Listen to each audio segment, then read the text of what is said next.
Hi, I'm Lindsey. And I'm Connor. And I promise this is interesting. Can you believe we've reached the end of our Oscar series? Is this it? This is the last episode? This is the last episode. So today's a big day because we're going to go through the 50s, the 40s, the 30s, and a very slight tryst into the 20s. I know that we can talk about movies for a very long time. Yes. That's kind of our thing. Yeah. But I am a little surprised that we managed to talk this much about so many movies. I mean, almost 100 movies, right? Yeah, we talked about Oppenheimer for 14 minutes. Yeah, that was a lot. One winner in about 100 years of Oscar winners. Yeah. So we've been yapping about this for a long time, and I'm excited to talk about some of the first Best Picture winners ever. Yeah, I mean, as we're learning, as we're going down the list, it's like the movies are getting not worse. Worse is not the word that I would use. But it's close. But it's... It's a synonym. You know for what it worse. is ultimately? It's like, it's not that the movies are worse. It's that what we're seeing is a degradation of style. And what that means is that the things that we have currently are an amalgamation of the style that they've built upon over the years, right? Well, it's a little bit like a movie like Everything Everywhere All at Once. Sure. Is such a unique cinematic moment that then to go from watching that 3-hour masterpiece to the first movie to ever record inside is a little bit of a... Right. It feels like a downgrade. Right. You're like, cool, this is the first movie that used sound. Yes. Awesome. I was born in 1997, so the advent of sound is not hitting the way that it hit my grandmother, I'm sure. Two things. Yes. Look what we've been talking about, right? Novelty gets you to the Oscars. Yes, it does. And especially back then. Yeah. Like we talked about, movies are a new medium. Like, movies have been around for less than 150 years. Yeah, past like 1960, I'm going to spoil some things for everybody right now. If the movie is big, the movie won the award. Yes. If they spent the most money on it, they won the award. If you had the extras, there you go. Here's a fun little fact about my life. Tell me about your life. There was a girl I went to middle school with. Okay, hate where this story's going. She will remain nameless because I remember her name, but she'll remain nameless. And she said this out loud in history class, that color did not exist until they invented color TV. It was not a joke. It was not said sarcastically. It was not said as a funny ha-ha. It was said with utter certainty. And I believe this is backed up by the fact that she had been held back twice in 7th grade. Yeah, school's not her medium. No, it's not, is it? You know, I'm sure she's a great welder. She sells houses now. No, there we go. There we go. Who needs a college degree for that? Anyway, let's talk about these movies. We have a lot of movies to get through today. And Connor, I guarantee you've heard of 2 of these. Oh boy, I can't wait. So starting off strong, 1959. Best Picture goes to Gigi. Gigi. Have G-I-G-I? Yeah. Yeah. You ever heard of this film in your have. life? Never heard of this film in my life. It's a film school film. Okay, I'm just going to show everybody at home. So this is one page, and here's what space Gigi is taking up, and here's what the bridge on the River Kwai is taking up. So can you imagine how I felt about this movie? So Gigi is set in Belle Epoque, Paris, where a spirited girl groomed for a life of courtesanship surprises everyone by choosing love over tradition. A spirited girl. Yes. Which Now, just means she's loud. Yeah. That's old Hollywood for she screams. Where is it set? Courtesanship? Paris. Paris. I see. This is what I wrote. This was simply a big movie, very colorful, and Puritan American audiences adored it. I totally see the appeal for a 1959 audience coming in to just be like, what a cute little girl. You know, I loved how she was singing and dancing and wearing those shoes. Yeah. And, oh my God, that dress was gorgeous. It was huge. It is an enormous production value. Yeah. So... Did it feel like a big movie when you were watching it? It did. Yeah. It did. I was watching it on the living room TV and not on my phone, which I'm sure the director probably appreciates. But let's move on quickly because who cares about this movie? Nobody. Next, 1958, Best Picture goes to The Bridge on the River Kwai. Ever heard of it? Everybody's heard of it. If you haven't watched the movie, you've definitely at least heard of that what's his fucking name? Billy Gibson? Sure. No. I don't know what his name is. That guy from New Jersey. Sing me a song, Piano Man. Billy Idol. Joel. Billy Joel. There we go. Billy Joel. Does he do the soundtrack for this movie or something? No, he sings that song. We didn't start the fire, bridge on the river Kwai. He mentions the movie, all of that just to say that he says bridge on the river Kwai in that song. Who cares, Lindsay? We're moving on. British POWs are forced to build a railway bridge for their Japanese captors. Guess what? This movie is based on a book. A French book, to be exact. Now, what's really funny, and by funny, I mean... is the two writers who actually sat at their typewriters on location and wrote the script for this movie were blacklisted in Hollywood at this time. Were they communist? They were suspected communists. Now, it's important to note three things here. One, suspected at this time could mean they knew a communist, attended a party where communists were present, were sold out by a colleague who was goaded by the FBI into selling somebody out. Many people who were blacklisted were actually were not actually card-carrying communists. No. Very, very few. They attended a meeting 3 years prior. Right. And also, it's important to note, we talked about this in our Jack Parsons episode, a lot of people in California, and especially in Hollywood at this time, were communists, but not everybody who was blacklisted was a communist. But it was very easy to just go to the same grocery store as your friendly local communist. And now you got to live in London. Well, not to bring back Oppenheimer so quickly into this episode, but they also deal with that in that movie as well. Yes, they do. Right. Because Oppenheimer was a suspected communist. He was. And it was because he went to rallies or he talked about workers' rights. Yes. That's the thing. Communism has kind of shifted over the course of years and years and a Cold War later. But it used to be a very scary thing for most Americans. A lot of times it was just like, if you were talking about workers' rights, that meant you were a communist. Yeah. It was a dog whistle. It's like when you say the word values now, everybody's like, you're a Republican. Yeah, exactly. Or you say, I like to hear from both sides. Like, you're a crazy libertarian. Yeah. Exactly.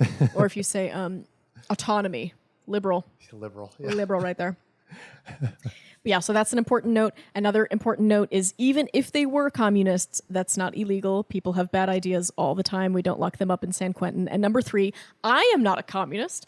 You could say it's my least favorite political ideology. So if I can say this is ridiculous, I think we should all be able to say that blacklisting period in American history is very embarrassing and it's silly. I'm sort of a Nazi or something. I'm not sure if I have to blur the word Nazi, but I think we should blacklist Nazis. Oh, yeah. No, Nazis can absolutely get the fuck out of here.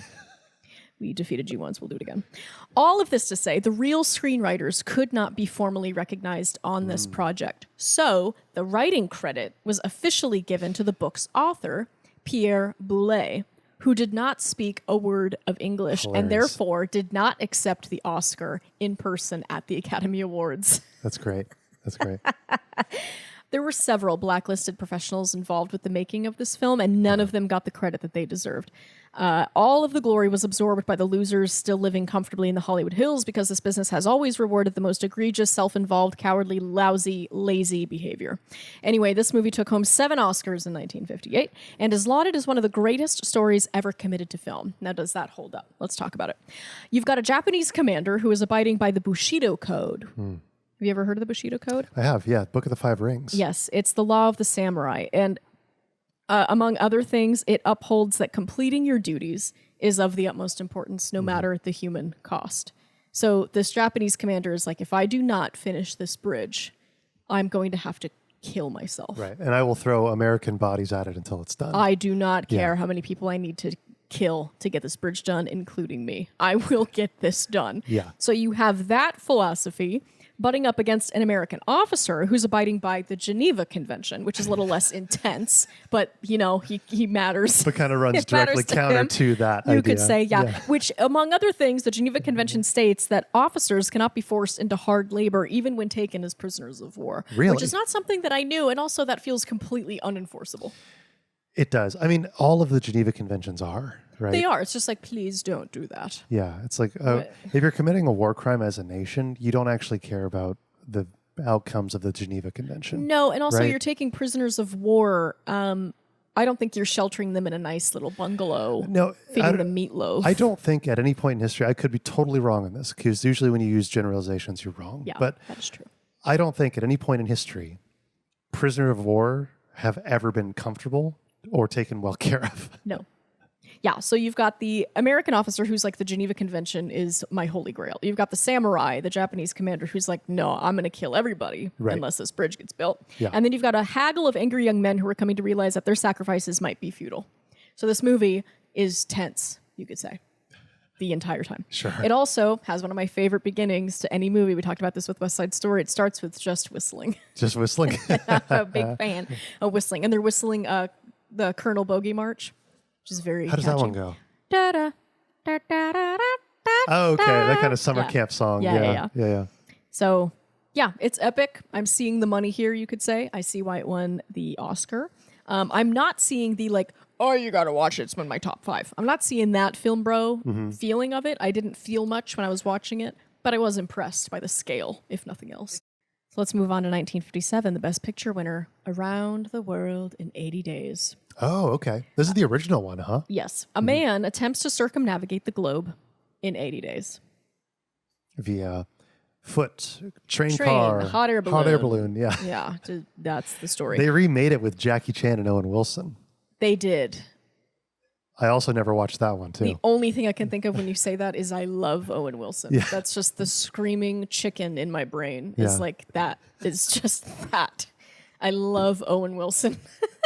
The screaming chicken in your brain? That's what it sounds like. It's just saying, I love Owen Wilson. That's it. That's the whole record. I have nothing more intelligent to say this time. About this movie, set in 1957, I would bet several dollars that Wes Anderson based many decisions made in the Grand Budapest Hotel after watching this movie. Interesting. There is a scene. Our main character is this, what did I say? I put it well.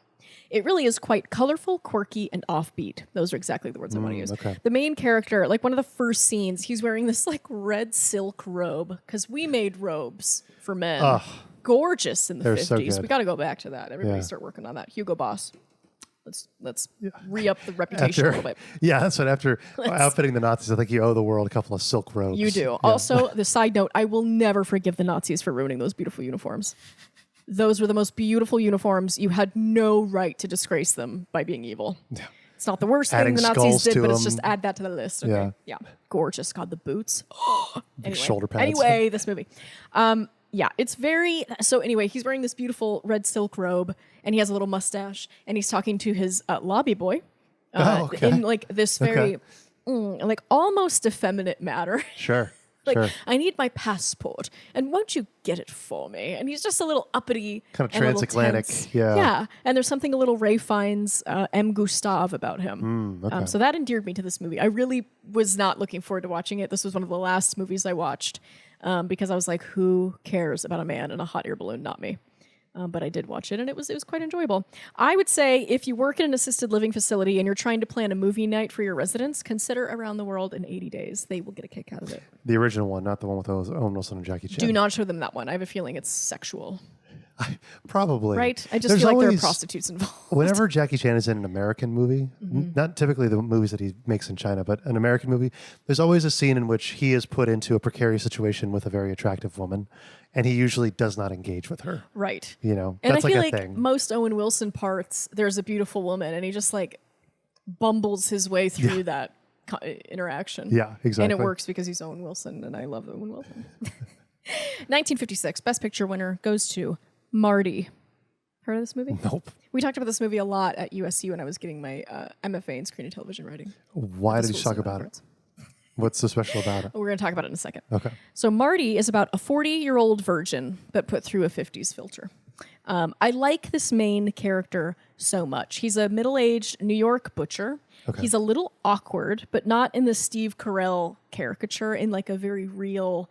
I'm 40 and single and have been single for a long time and don't really know how to operate in a romantic setting anymore. So this really is like the 40-year-old virgin. Very much, yeah. Interesting. Yeah. Okay. Again, put through a 50s filter, so it's not like, you got to get laid, brother. It's more like, you need to find love because love is the point, you know, and speaking poetry very and wholesome. Stuff like that. Yeah. So he just isn't in step with the times, which is an oddly progressive stance for a movie from 56. This whole movie felt a little like, oh, this was made with somebody...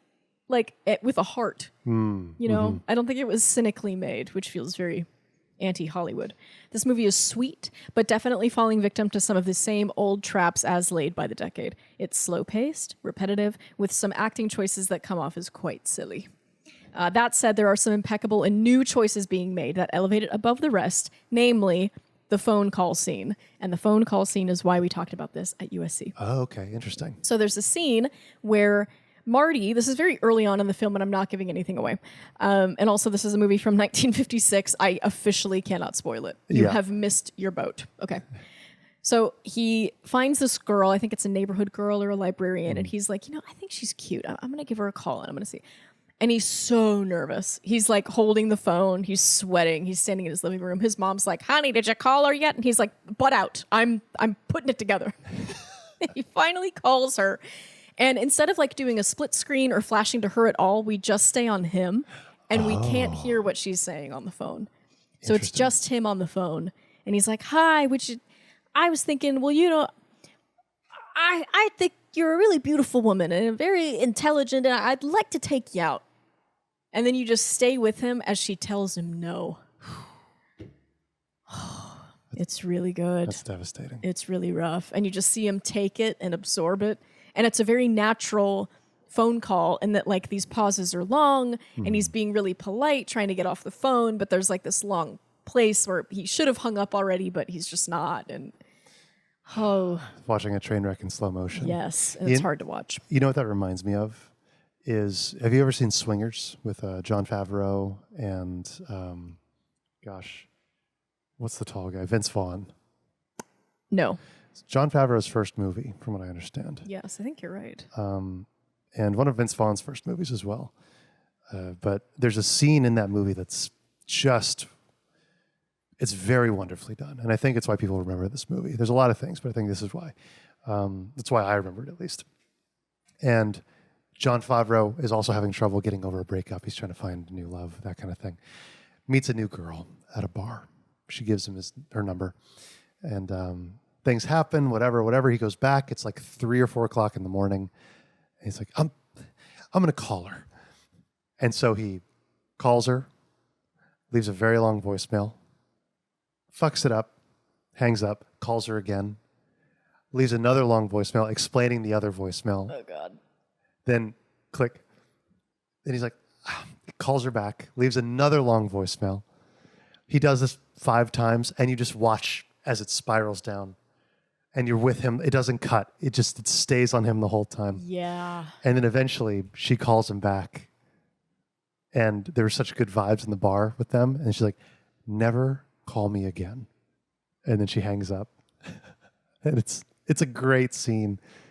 I love that movie so much. I've heard good things. I've never seen it. But it's that there's something kind of schadenfreude about it, right? Of seeing someone really try hard and you want them to win, but you know they're not going to. And you kind of can't even really root for them because they're doing the wrong thing. Yeah, I would say in Swingers, is that like a pure comedy? It's drama. There's comedy to it, but there's drama. Okay, interesting. Marty, I think maybe it was more of a comedy when it came out. But the humor wasn't really translating for me, which is another reason this movie fell a little flat. Sure, might be a time thing. It's probably a time thing because I think when it came out, it was more like a romantic comedy, but it wasn't that funny to me. It was quite sad and more dramatic. Right. And I think like in a comedy, it's funny to watch somebody screw up because it's a comedy, so you're not taking that seriously. But in this movie, I'm watching him screw up and I'm like, no. Yeah. Oh, why can't she say yes? Like it's more like I'm not getting joy out of seeing him be in pain. Exactly. You know? That's exactly how it feels in Swingers. It's like, oh, dude. Oh, but Schadenfreude is getting like joy out of it's like getting pleasure. You're right. That is. It's how I feel about my nemesis. Well, so it's like pleasure or like relief, right? Like relief from watching someone mess something up, right? But maybe Schadenfreude isn't the right word, but there is something of like it's that thing of you can't stop watching a car accident happen. We're like drawn towards it, It's like it truly a train wreck, and you can't look away. Yeah, right. It's tough. So I would recommend Marty to diehard cinephiles and people who are currently in film school. Good film school recommendation. Okay. Yeah. All right, 1955. Best Picture winner goes to On the Waterfront. Oh, okay. Just not even something on the waterfront, just on the waterfront. On the waterfront. A dock worker struggles to fight against his corrupt union bosses. This movie wastes no time with introductions during the credits, because all these movies, you have to remember, like past a certain point, all these movies have these long drawn out credit scenes. Big opening credits, right? yeah. Like nowadays we jump right into the action of the movie and you get the credit scene at the end. And that's where you figure out like, oh my God, Willem Dafoe was in that. I didn't even recognize him. He was so convincing. It's that backpack. But we used to do it at the beginning. We did. It was big play. title cards. Yeah. There'd be a title card artist. Yes. Like there was a whole It was thing. all hand painted, gorgeous, and I miss it. I wish we would do it at the beginning. I wonder if it was like a union thing. If that's I why don't we know, started and I doing do it. not care. Yeah. But this movie wastes no time in the introduction. During the credits, Marlon Brando's name takes up literally the entire screen, and then everyone else's name is in like 12-point Times New Roman font. And that speaks to exactly why we are all here. We are here to watch Marlon Brando do the thing that nobody else can do. Brando is a really funny bird. He's got this intense, undeniable, unignorable presence, but he also has this very soft, unassuming voice. He feels like a big kid. And he especially feels like a big kid in this movie. Interesting. One of the famous lines in movie history is, "I could have been a contenta." And that's from this movie. Is it really? Yeah, Okay. and he says it in his weird voice. Like implaceable accent and voice, yeah. And this is considered one of Marlon Brando's best performances. Personally, I am like completely biased. I think he's amazing in A Streetcar Named Desire. Yeah. That's the one I like him best in. But you're here to watch him do his thing, and nothing else about this movie matters, truly. This character reminds me of so many of Jack Nicholson's characters, where it's difficult to explain why his strange delivery and supervillain sunglasses endear us to him, but they just do. It's really hard to explain why I like Jack Nicholson, because if any other actor did that, it would be so annoying. It'd be awful. Jim Carrey's another example. Why is he funny when all of these women who are impersonating him on TikTok are the worst people I've ever seen in my life? I know anybody who does a Jim Carrey impression, it's like the least. It's like somebody doing a Borat impression. Oh, it's unwatchable. My wife. Oh my God! If I hear one more guy do that at a party, But you're right. It's like Jack Nicholson does have that effect as well, where it's like, I almost wonder if it's because as an actor, he understands the psychology of the characters that he embodies. Right? There's that good story from Matt Damon where he talks about working on. The Departed with Jack Nicholson. And he's like, Jack really brought something to the script. Yes. You know, there's that scene where they're killing somebody on the waterfront of the banks. Yeah. And he's like, and on the script, it just says that we see him kill a guy in a montage. Yeah. And it's like, and Jack goes, but if you keep the camera rolling, you know, and he adds all this, like all these extra layers to the scene. He's got a great mind for cinema. Exactly. Honestly, like he knows how to make things hurt more and build a character. Yeah. Right. And like you say that, and it's kind of woo woo. And I know a lot of actors who say that are really like insufferable. Like actors who talk about like, yes, I want to embody the character. It's like, you're awful. I don't want to talk to you. But something about Jack Nicholson, something about Marlon Brando, they get it right. It's like a genuineness that comes from them. Yeah. Right? That movie that you showed me, As Good as It Gets with Jack Nicholson. Same thing. One of my favorites. He's adding something to it, and you don't know what it is. I think that's kind of the thing.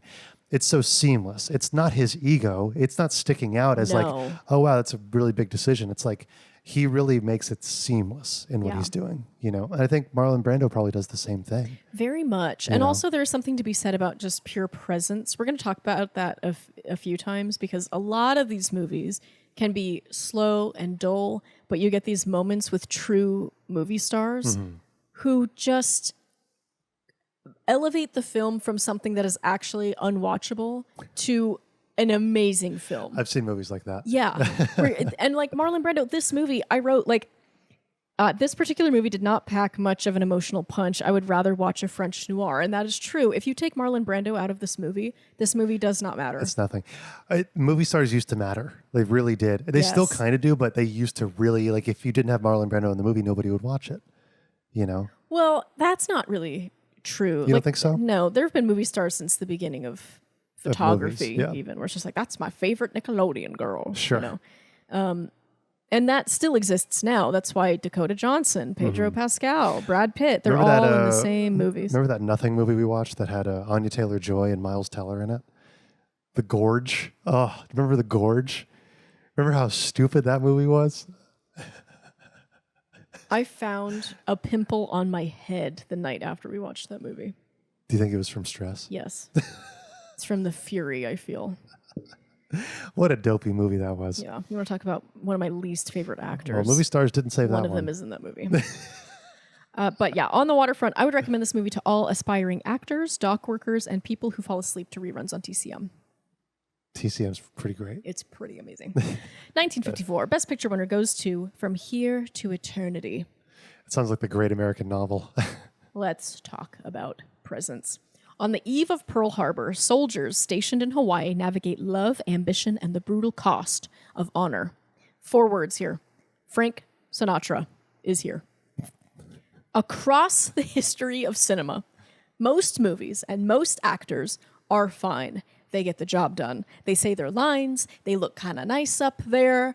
They make you feel a little something, something. But then every once in a while, you see an absolute star in the flesh on your screen in your living room, and suddenly the movie is one of the best that you've ever seen. This quality is very hard to describe, but there is a nonchalance about the greats. Sinatra, Shirley MacLaine, Brando, Al Pacino, Joan Crawford, they are not so much performing as they are living. Their characters feel lived in, so they can play them much more casually. They hardly notice the camera. I don't think Sean Penn is aware that he's being recorded. I think he enters a space and time where it's just, nope, this is how I talk to my daughter if she's on the brink of death. And Frank Sinatra has this presence where you cannot look anywhere else.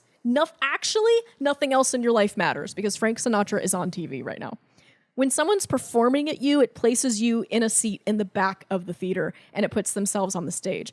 When someone is just being, they invite you to sit down at the same table. And it's so much more powerful to be in that sort of presence. And we only get it once or twice in a generation. I would argue less nowadays. The premise here has been made and remade a billion times. The setting, giant cast, military moral ambiguity, old hats on an old hat rack. Who cares? Nobody does, except Frank Sinatra. What's new is Frank Sinatra, and it is worth watching for that reason and that reason alone. Any excuse to hang out with Mickey Blue Eyes, you need to take. That's how I feel. That's a very impassioned speech about this movie. What was it called? I don't remember. From Here to Eternity. From Here to Eternity. Yeah. Never even heard of it. Why would you? But this is exactly in line with what we've been talking about. Frank Sinatra is one of those guys. He's one of those guys. Just a genuine kind of. He's never going to be anything but him, and that works to his advantage. It does. You know. And here's the thing: like, I can't even call Frank Sinatra one of the most incredible actors. It really comes down to presence. I feel the same way about Marilyn Monroe. I don't think she's an amazing actress, but when she's on screen, you cannot look at anybody else. You are actually unaware of anything else that is happening. I know that's a kind of effect about it, you know, and I see that nowadays too. Like even if I'm on set, or I saw a story today of somebody on set, and they were just like making a video of Video Village of their friend who was on the monitor. I was like, that's an actor who looks like an actor. You know what I mean? They've got the cheeks and they've got the hair and they've got the eyes and they've got the jaw. And it's like, there's something magnetic about that when it's on a screen. Mm-hmm. It's so hard to explain, but when you start working in the film industry, you see that more and more of like, you see an actor in person, they look totally different than they look on screen. And then you look at the monitor where they're on, and it's like, oh my God, I just want to watch this monitor while they're acting right now. But then they're standing in front of you and you're like, I actually don't care. You don't even look like that person. It's very strange. Yeah. But Frank Sinatra, I think, had both. I was never in the same room with Frank Sinatra, which makes me upset that I missed that. Yeah. But and same thing with Marilyn Monroe and Marlon Brando. There's just like this presence that kind of carries with them. There are plenty of very attractive people. Yeah. Everybody in LA is attractive. None of them are Frank Sinatra. No. None of them even come close to having what that guy has. No. I mean, how many people get charged with seduction? That's a fun story. Frank Sinatra got charged with seduction. Which used to be a crime. That was a crime. I'm going to explain it. This is one of my favorite tangents. I know a lot about Frank Sinatra because I thought I was going to write a screenplay based on his life, and then I said, no, don't disrespect him like that. So this is what happened. Frank Sinatra, spoiler alert, always looked like that. So when he was, I think, 16, he met up with a girl who was growing up in the same neighborhood as him. And they were fooling around. And Frank wanted to go all the way. And she said, no, I'm Christian. I don't want to do that. I want to wait till marriage, because it was very popular at the time to wait till marriage, which thank God we're out of that. I would be miserable. But he convinced her, well, if we do this, I'll marry you. And so they had sex. And you know what he didn't do? He didn't marry her. Yeah. Which was shitty. That was a shitty thing to do. That's kind of a bummer move. That's a pretty big bummer move. But at the time, that was also illegal. So she called the cops and said, this guy said if I slept with him, he would marry me. And then he didn't. Mm-hmm. He stole my virginity, which is the most valuable thing a woman can have. And now I'm not a wife. And he got arrested for seduction. At 16. At 16. Wow. And he got out. And you know why? Why? Connections to the mob. I'm telling you, you think you figure out how cool Frank Sinatra is, and then he gets way cooler. Yeah. All right. 1953. Best Picture goes to The Greatest Show on Earth. Guess what? There's drama at the circus. Some people get a lot of joy out of the circus, and even more people enjoy the aesthetics of the circus. There was that woman online a year or two ago who threw like a night circus themed wedding.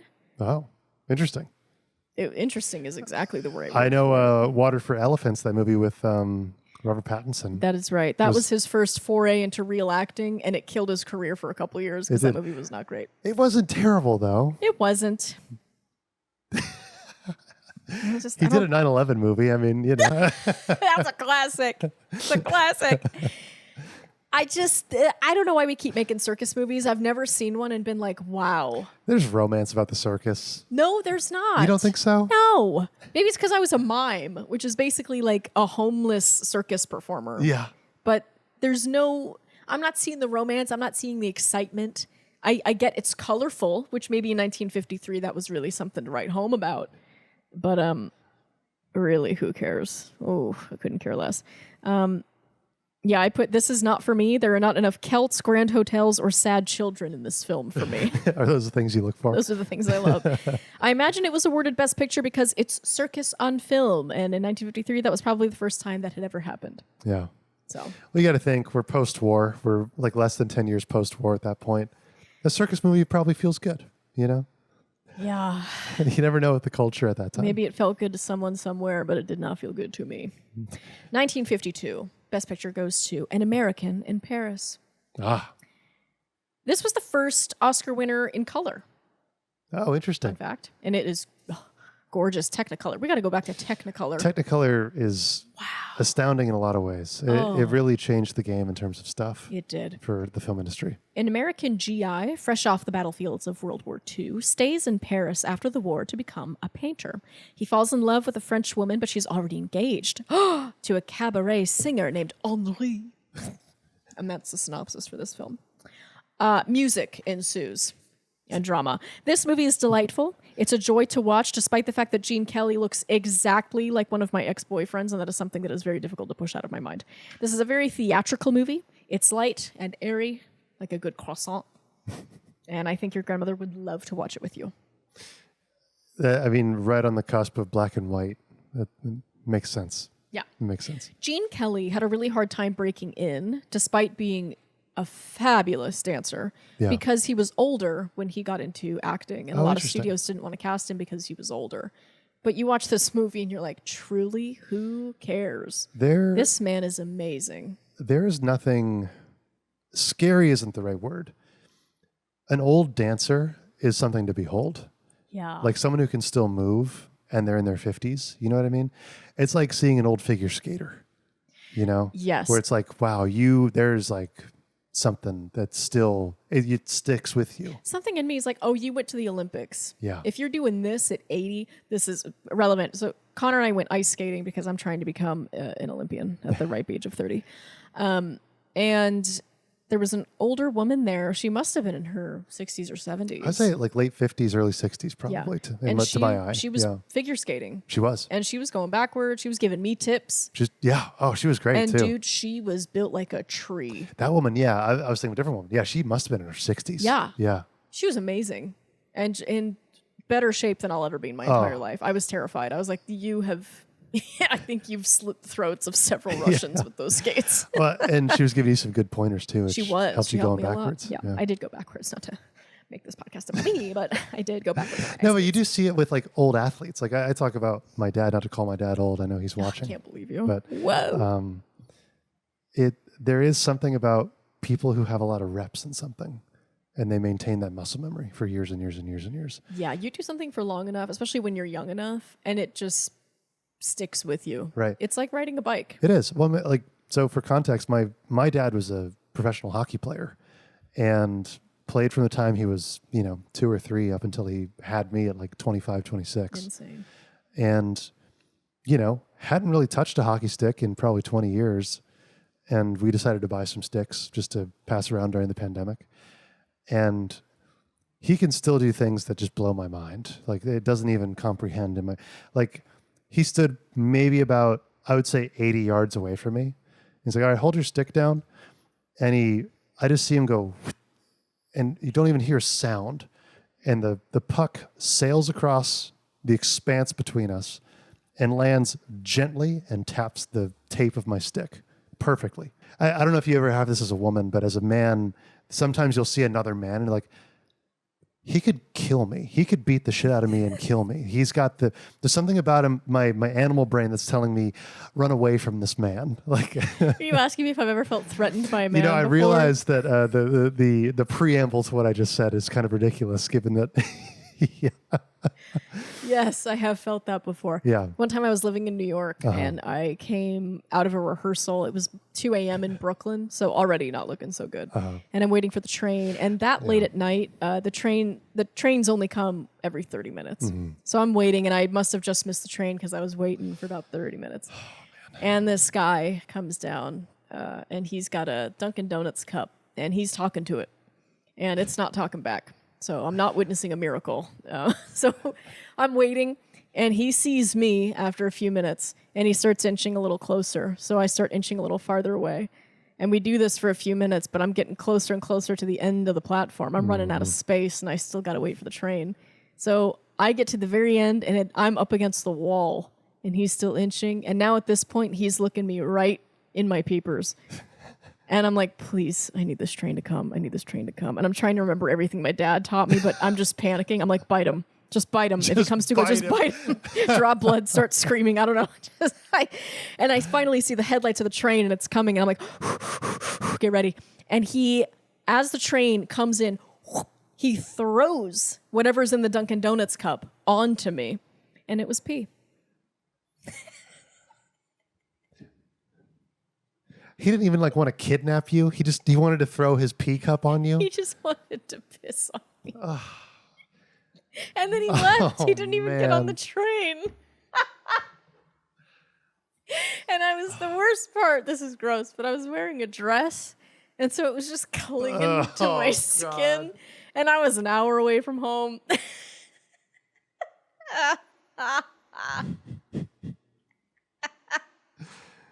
Oh, we can laugh about it now. Oh, it's kind of awesome.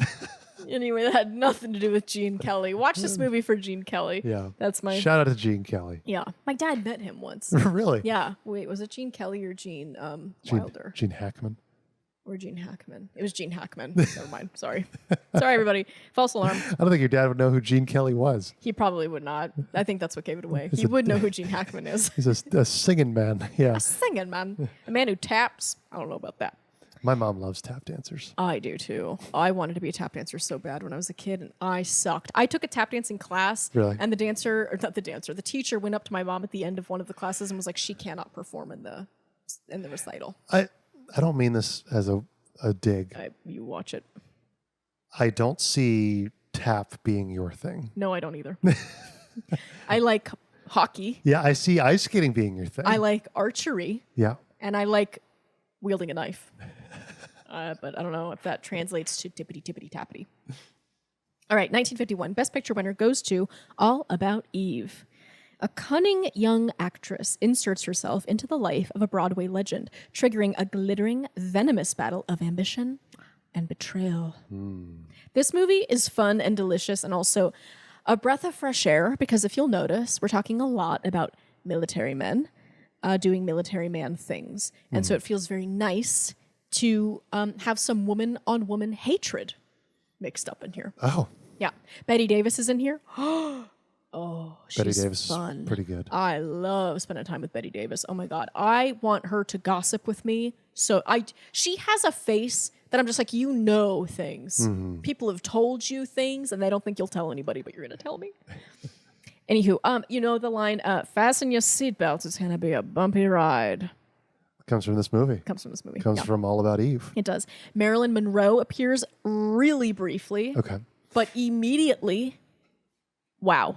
She does that. Like throughout her career, she would just kind of pop into movies for whatever reason. It was hard for me to understand the Marilyn Monroe thing. I was like, I get it. She's gorgeous. Yeah. She had a great voice. She has that just breathy, hi, Mr. President. I wish I sounded like that. Right. But I didn't get it for the longest time. I was like, she's not the best actress in the world. I don't get it. But now I watch a movie and she shows up and really, what did I write about her? I got a little romantic in here. I said, she is a cool breeze on the face. I feel like I'm standing on a balcony overlooking the moon on the water. I can't take my eyes off of her. She's got that same indescribable quality as all the greats do, but it's even more pronounced. It's not just because she's beautiful, it's because she's special. And she and Bette Davis are on the screen at the same time. Interesting. And I'm like, we're spoiled. Yeah. We are spoiled right now. I mean, the Hollywood starlet as we know it comes from this era, right? Yes. Like this is when we started talking about that. And that's the role she's playing. This is very early in her career, I think. Yeah, because 51, it would have been filmed in 50. So Marilyn Monroe is not Marilyn Monroe yet. Yeah, she had to sleep with JFK at some point in the future. Right. So she shows up just on this producer's arm as like this new starlet that he's going to help. Okay. And the whole time I'm just like, I would give you the moon. Like she's really bewitching. Wow. That's interesting. Now, I will say, I think part of that too is there was a philosophy when it comes to not only kind of scene craft, but the actual staging of actors and actresses at this time and lighting. The idea being, I've heard multiple DPs from this era talk about this and DPs who learned from DPs of that era, where they said in the 1950s and before and a little bit beyond, the whole point, it was like, you must light the stars, the actresses, the women beautifully. Mm-hmm. They must look like a painting. It doesn't matter if it doesn't fit with the rest of the movie. If you're shooting a noir and it's harsh lines and black and white, then your actress, your leading lady, needs to be soft as if she's lit by moonlight, needs to be beautiful. She needs to jump off of the screen and be gorgeous no matter what. And that was a big philosophy that a lot of these movies had. They would always light them soft. They would always make them gentle. They would always make them angelic, no matter what the movie was. Yeah. And a lot of that was like, they wanted to keep working. They wanted to build these ideas of women, you know. And if the actresses were happy, then the producers were happy and people would get hired again. Yes. Right? That was the whole thing. Yeah. So that's part of this, is the building of the starlet is the kind of the image identity that we were building in the theaters of the modern, of like the contemporary audience viewer, you know, of what they saw, you know. It's really interesting. Yeah, that's definitely at play here because Bette Davis the whole time, she does look like the moon. Mm-hmm. She is just lit by like moonbeams. Yeah. And I'm not thinking about it, and maybe it's because I don't watch as many black and white movies. Sure. But I'm not thinking like, oh, that's not natural lighting. No. But if you go back and watch them, I guarantee, now that I've said this, anytime you watch a black and white movie, you'll see they always do when they introduce the actress, right, at the restaurant. Right. It's her cigarette, and it's soft. Everything is soft, and it's pillowy, and it's smoky. Mm-hmm. You can't help but notice it once you kind of know what they're doing. Yeah. You know? Interesting. Yeah. But yeah, this movie is very juicy. Bette Davis is very funny. Okay. So is Marilyn Monroe. She's a true comedian. And it's women being catty, gossiping, being mean to each other. This new up-and-coming actress is trying to break into the industry, and so she kind of worms her way into this Broadway legend's, Bette Davis's life. And Bette Davis at first is like perfectly happy to help her out, but then, you know, she starts forgetting to tell her things, and a little like Eve is being kind of shifty. Yeah, a little like The Favorite. You ever watch The Favorite? No. No? And I probably am not going to. That's fine. I'm tired of British people doing things. I get it. But yeah. And I'm a big fan of actress on actress violence. I love that. I know it's a little inside baseball. Sure. You know, it's kind of like watching a movie about a screenwriter struggling to write a screenplay. It's adaptation, yeah. Yes, and like, oh, really, who cares? But I do love drama between actors. It's something I miss about my theater days. Yeah. But yeah, this movie's super fun. You should watch it. You should actually throw a party that is all about the Eve themed. Your gay friends would love it. All about Eve. Yeah. Check it out. Oh, let's talk about a movie I don't want to talk about. 1950, All the King's Men. Yes. A Southern politician rises from humble roots, I'm sorry, I'm falling asleep, to corrupt power. Guess what? It's based on a book. Who could see that coming? This is a newspaper movie, which we talked about this with Spotlight. Every few years, you get the newspaper movie. You gotta. This was the newspaper movie. So it's that mixed with an election movie. Oh. So it's extra boring. The politician starts out quite relatable, honest, a true do-gooder, a drain the swamp type. He's a little Bernie Sanders-esque, Okay. you know? Like, break up the corporations. He doesn't sound like that. That's not Bernie Sanders, but you get it. But he keeps losing because he's too honest of a man. So he starts making backroom deals, getting a little aggressive, a little slimy, greasing some palms, lying. And then he wins, and he becomes governor. And that corruption leaks into every corner of his life and destroys him. It's a very simple message tied up in a very complex plot with way too many moving characters. There's also a girl in this movie who looks exactly like me, and she dies immediately. So that was a little disjointing. I was like, oh, there I am. And then she flies out of a car window, and I'm like, oh, okay. There I go. Black and white movie? Yeah. Yeah. There was a movie that Andy Griffith was in that was kind of like this too. They liked making, I think after World War II, there was a series of films that just eventually came out that was like, authoritarianism is scary and bad. Corruption. Yeah. We have to be against corruption. Yeah. But yeah, Andy Griffith, from the Andy Griffith show, you know, the very wholesome dad and whatever. Before he was Andy Griffith on the Andy Griffith show, he was, I think, basically a dictator in a movie at one point. And that was like one of the earlier movies he was in as an actor. Interesting. Yeah. Yeah, I didn't recognize anybody in this movie. But, you know, that's not to say I needed it. That's not why I didn't like it. I mentioned this in our episode where I talked about Ben-Hur.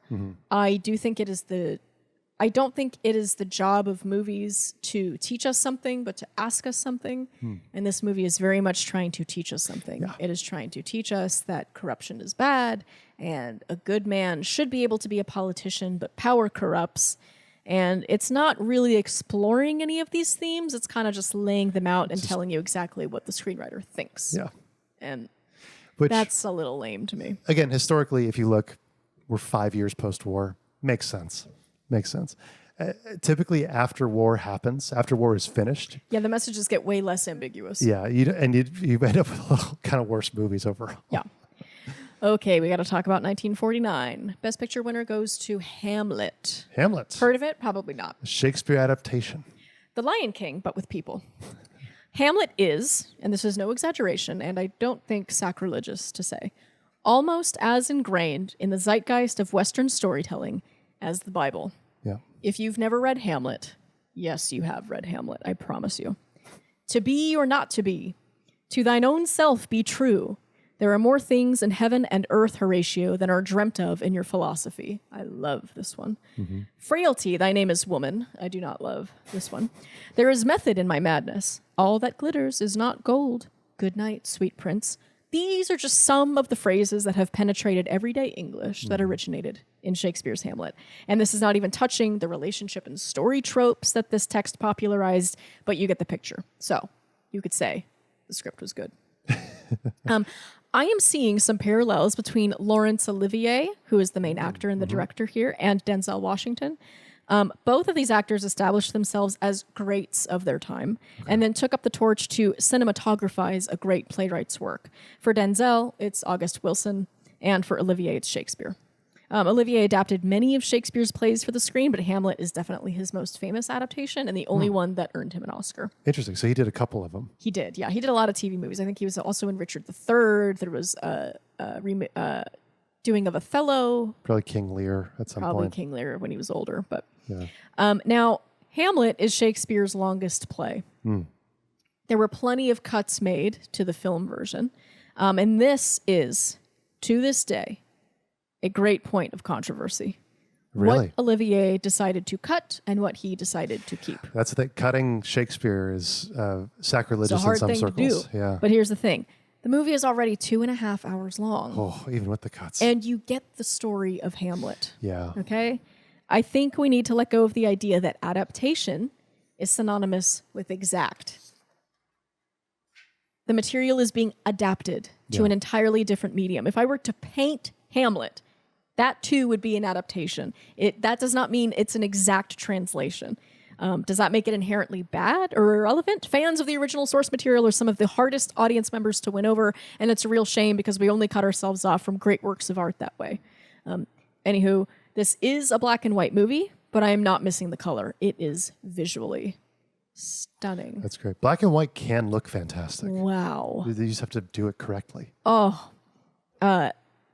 every frame was clearly treated with great care and consideration, which makes sense because the art director, Carmen Dillon, was an absolute champion and, fun fact, the first female art director in British film industry history. Oh, wow. Yeah. Very cool. And after her Oscar win for her work in Hamlet in 1949, she would remain the only female art director in Britain for a crisp 25 years. Good for her. So she came up, she showed up in 1949 and said, "It's me, hello," and then nobody else joined her. She's for like 25 years. Leo DiCaprio in Wolf of Wall Street. I'm not leaving. Yeah.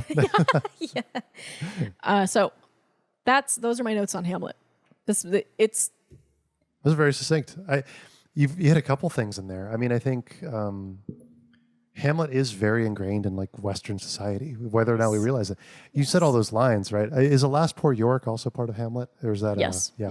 With holding the skull and everything? Yeah, that whole when scene. we think of theater, when a cartoon makes a joke about theater, it's somebody holding a skull. Robin Williams makes that joke in Dead Poets Society. He's like, "I know you guys think you don't like Shakespeare and poetry. You think of like, oh, alas, poor York." Yeah. You know, he does that whole thing. That's the scene from Hamlet. That's what he's referencing. But I mean, even stories that we like that people might not realize, like you said, Lion King. Lion King is Hamlet, but with lions. Yep. Right? And then Lion King 2, the sequel, Romeo and Juliet. It is. That's it. They stuck with that theme. And Lion King 1.5, Othello. No, It's not Othello. I think it might be Merchant of Venice. If anything. But I think adaptation is a really interesting word because it's at this point in history, right?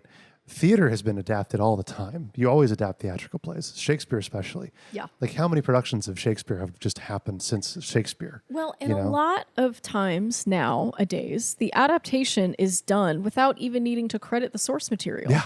There were tons of Amanda Bynes movies that came out that were all based on The Taming of the Shrew. Sure. And, what's the other one? Like Midsummer Night's Dream. All these fun, like teen bopper, early 2000s movies that were based on Shakespearean plays. Yeah. I mean, look at everything that Disney's done animated wise. Yeah. All their early animated films, the reason they made those stories is because they were open, they were free to the public. They Yeah. were part of the public collective. Right. That's why they made those stories. So they didn't have to spend money on writing it. Right. Like, So it's open to anybody. And that's Yeah. why a lot of theater production companies will put them on because Right. the margins that you make in theater are teeny tiny, skinny, heroin skinny.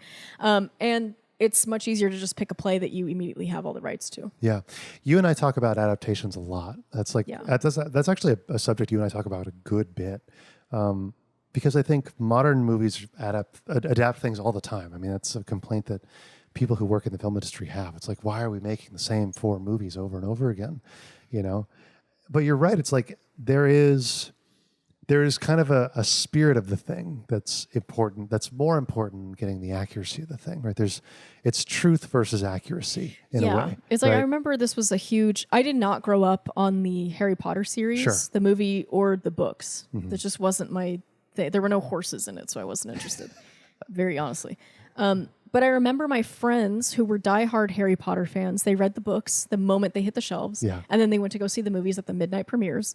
And they would come home and they would talk all day the next day at school and talk about how much the movie, like, they ignored this whole scene and like he didn't say that and that was supposed to be Hermione's line and why did they do it? And I'm like, they're making a movie. Even back then, I didn't say this at the time. Yeah. I didn't know, but you're adapting it for a whole other form. Of course it's going to be different. This is also the same thing with like historical accuracy. Like if you're going to make a movie on somebody's life, you can't do it just historically. No. At that point, make a documentary if that's what you want to do.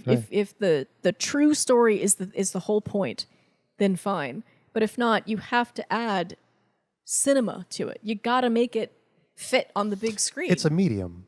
You make it a movie. You have to make it a movie. That's the thing. Like I was worried about Dune because I read the book. I love the book. Oh yeah. And the book is great. The book is also very internal. Most of the book takes place in characters' thoughts. They're thinking about portraying people. They're talking about the things in their head about what they're experiencing. And it's like when they announced they're doing a Dune movie, it's like, how on earth do you make that a movie? How on earth do you translate internal monologue that describes the world and does the world building for you on screen? And they did it. I thought they did it wonderfully. And that's Denis Villeneuve. And he also did, Arrival, which is an adaptation of a short story. Right. And the short story, brilliant, you know? And the thing is, it feels like I'm defending adaptations, which I kind of am, kind of not. It's one thing to get angry at adaptations. The book still exists. The existence of the adaptation does not lessen the quality of the book or the original thing. And by the way, there are stories that work better in film than they do in the book. Absolutely. There's this is not a direct adaptation. This was just a source of inspiration. But my favorite movie of all time, Grand Budapest Hotel by Wes Anderson, that movie is based on Stephen Zweig story collection. Oh. I read that story collection. I wish I had not read that story collection. I'm not seeing the magic that Wes Anderson made, but he credited that book with being like, this is based on the book by Stephen Zweig. Yeah. And the movie is an absolute work of art and like undeniably Wes Anderson's best work to date. I will punch anybody who disagrees with me on that because I'm correct. But yeah, it's just about the medium. I love adaptations. I'm all about seeing an adaptation. If I read a book and I absolutely love the book and they want to make a movie about it, I probably just won't go see the movie because I'm like, I'm happy with the medium in which I absorbed this story. But every now and then you get a gem like Gone Girl. Yeah, or like Hamlet. Dude, it's possible. Shout out to Shakespeare, shout out to Hamlet. Go watch Hamlet. And Gillian Flynn, I guess. And Gillian Flynn, yeah. Why not? She deserves a shout out. She's really good. Yeah. She is really good. 1948, Best Picture goes to Gentleman's Agreement. Is it Guys Talking? Another newspaper movie. It's a newspaper movie. So many newspaper movies. See, they've ruined the ratio. We're like 3 years away from the last. We're supposed to have 10 years. Exactly. To expose the depths of anti-Semitism in post-war America, a journalist poses as a Jewish man only to discover how deeply prejudice is woven into everyday life. Directed by Elia Kazan, a very controversial figure at the time, grandfather to Zoe Kazan. Hello. Which, by the way, if you've ever looked at a 27-year-old success story in Hollywood and wondered, like, what's their story? Nepotism.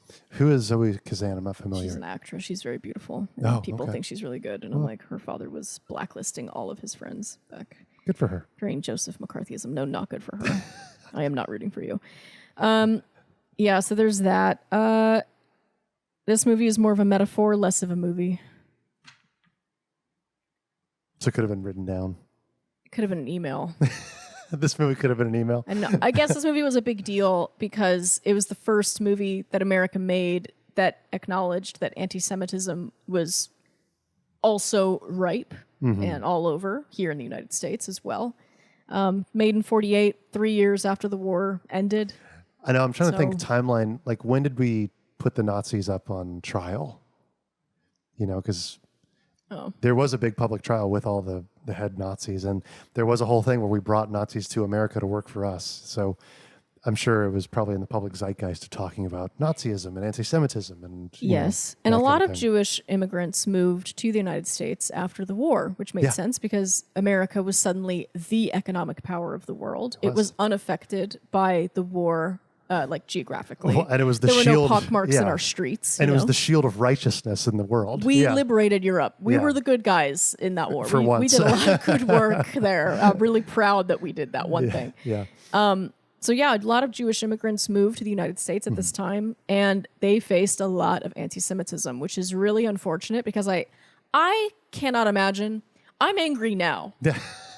If I went through the Holocaust... and then I moved to some slum housing in New York City and was just trying to make a living. And some idiot called me something, the speed with which I would be in state prison, it could be unmatched. I cannot imagine the fury that was pulsing through New York City at this time. Now, when the Jews came to America, this is kind of during the same time as like Irish immigrants, Italian immigrants?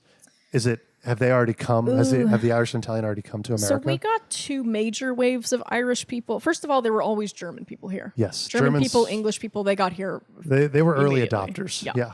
So they've always been here. But then the Irish came in two major waves. One of them was during the famine, which was in the late 19th century or mid 19th century. Okay. A lot of them got starved out of Europe.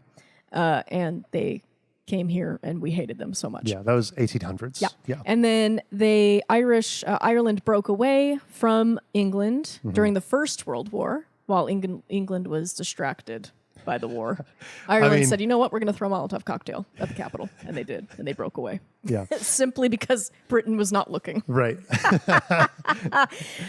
But then it's not like Ireland declared its independence and then everything was beautiful. There was a lot of infighting between the Catholics and the Protestants and the Loyalists and the IRA. And people were just dying and getting murdered constantly. Yeah. So you had a lot of Irish people pretty much from like 1848 to like, I would say 1980. Yeah. So had a lot of Irish people. So Irish immigrants are also coming over in this wave as well.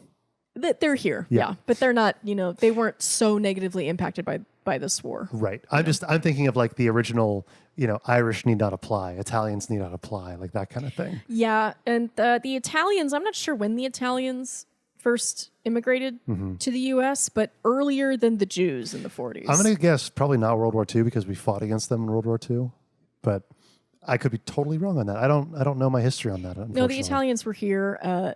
Like 1900, I would say they came in. So Irish and Italian arrived right around the same time. They did. And so there was a lot of infighting there too. My point with bringing that up is like, I imagine it's tough to be a minority group coming into a city like New York, coming into a country like America, and thinking, well, there's a lot of minority groups, but those other minority groups have already assimilated and they've already become the monoculture, or part of the kind of homogenized culture. I think, no, I disagree. I think what happens is you're a minority group until a new minority group moves in. That's what I mean. And then you can all pick on that guy. Who's new? Let's attack them. Yeah, that's what, it's hard to move into that kind of thing. Yeah. It's, so like, it's not so much that you become part of the culture because you're not allowed to become part of the culture. You're very much forced to like, no, you can't work in my shop. You can go work in another Italian shop. Exactly. Well, and now that the Irish and Italian have been there and they've been through the bad stuff, they think, well, why did the Jews get to come here and like, let's pass the bad stuff off to them. Yeah, exactly. Now you're the down at the bottom. Oh, people love perpetuating a cycle. They do. That's a favorite. As long as you're not down at the bottom, things are good. Yeah. So as soon as somebody else moves in, it's like, all right, we hate you now. Right, you're on the bottom. And it's just about putting yourself up. So people hated the Jews, and I don't know how the Jews put up with that because I would have lost my mind. Especially after World War II. Oh my Dude, God. you couldn't tell me anything. I would have brought that up every day. Why am I sitting in traffic? I went through the Holocaust. I have a tattoo. Yeah. See what this is? Look what I went through. I would put on a t-shirt. Ask me about what I survived. 1947. The best years of our lives. 3 servicemen struggle to adapt to everyday life after returning from the Second World War. This feels like a much older movie than it is. In some ways, the ideas presented in this feel older than Wings, which is the first Best Picture winner ever. It was made in 1928, won the 1929 Oscar. Interesting. So for a movie that was awarded in 1947, I would expect it to feel a little bit more technologically advanced, but it does feel much older. In its performance, in the style, in the look of it, there's something a little dated about this movie. Interesting. Some of the ways in which this movie was impressive are definitely lost on me, who grew up in the age of superhero CGI madness. But Harold Russell stars as one of the servicemen in this movie. He was actually a veteran of World War II, and he really did lose his hands in a demolition accident in 1944. Oh my gosh. These were the early days of prosthetics, so he was given 2 hooks for hands. And after his recovery, Russell was featured in an Army film about rehabilitating war veterans, and this is how the director found him and cast him in this movie. Wow. He changed the script, actually, to accommodate Harold because originally the film really focuses on these 3 servicemen, and they're all struggling to adapt for different reasons. And Harold's character was supposed to be suffering from PTSD. Okay. But he rewrote that PTSD character so that he was struggling as a amputee. Amputee. Interesting. Yeah. And Harold Russell won an Oscar for Best Supporting Actor. As a veteran. Yeah. As a non-acting veteran. Exactly. Yeah. That's really cool. Yeah, this movie, I am impressed by it in some ways. It is touching on PTSD lightly. Just touching the water on they were that. still calling it shell shock back then. You know what I found out recently? We used to call it soldiers nostalgia. Yeah. Yeah, we did. I was making fun of this with my friend Rhea, who served 5 years in the Marine Corps. I was like, did you know that they used to call it soldiers nostalgia? And she goes, oh yeah, he's screaming in his sleep. He yearns for the battlefields. He misses his brothers. I'm like, what are we talking about? So yeah, like there's a character, the main character in this has nightmares. He doesn't sleep very well. And he has a difficult time connecting with people because regular life back home, he becomes a soda jerk. What is a soda jerk? It's where you're working at a soda fountain. Oh. And you pour drinks for people. And that's what he was doing before the war. And then he went off and he became a captain and won awards and was like wonderfully courageous. Again, this group of men liberated Europe. They saved the Jews. They ended the Holocaust. They showed up and did wonderful, miraculous, brave things and then came home and had to go back to working at a soda fountain. Right. It's really strange. And there's this lovely scene that I just absolutely was fawning over at the very beginning. All 3 of these men are hanging out like in the back of a plane while they're flying home. And it's just the 3 of them talking. And they're mostly like kind of excited to get home, but they're also very nervous. And they keep talking about Harold, this poor kid who's lost both of his hands. And they're like, yeah, his life is not going to turn out well and it's going to be bad because, okay, I'm giving everything away. But Harold's character was supposed to be like married to this girl when he left. He had a girlfriend and then he had to go serve. But the promise was when you come back, we'll get married and we'll start our life. But then he lost both of his hands and the whole thought is like, she's probably not going to stick around. Like, I hope she's a nice girl, but you know, why would she? There's nothing, he can't do anything, you know, he doesn't have his hands. And then she doesn't leave. Spoiler alert. She loves him.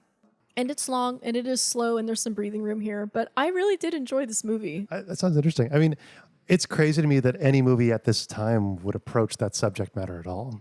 Because again, any tenderness, they were calling it battle nostalgia. Like they really didn't know. They did. You know, and so, but I mean, like war weariness is a very real thing, you know, Yes. and it has been forever. It's like weary of the war, but also craving it. Your body adapts to extraordinary situations. Oh, sure. So then when it goes back to ordinary situations, it really doesn't know what to do. You're still kind of up. Again, not to give all of my father's baggage away, but this is a very minor thing. It's not war, but it's hockey. Oh, yes. And he talks about how, you know, hockey is a very physical sport, right?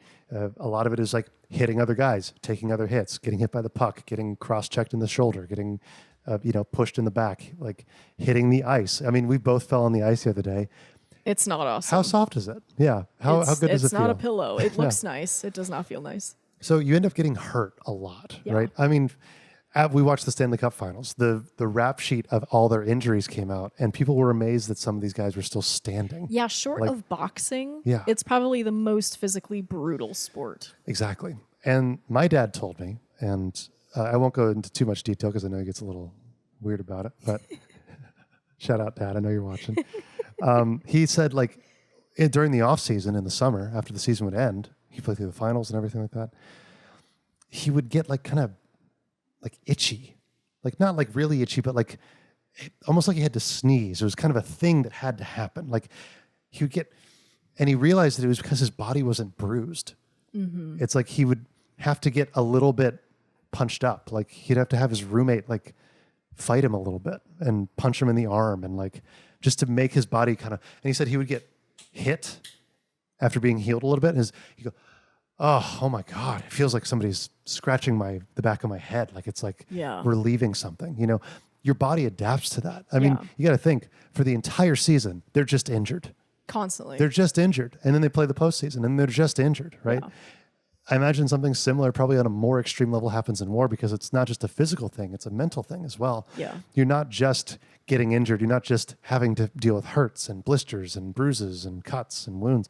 It's also the your mind is getting used to bombs going off. Your mind is getting used to hearing people dying. And like shells going overhead all the time. Oh and my you're gosh. like, is that one going to land on me? And No. those Is things this one sound gonna land on crazy, me? by the way. When a bullet whizzing past you or a shell flying over you, they're insane. Yeah. Insane. Boots on the ground. War used to be very different. It did.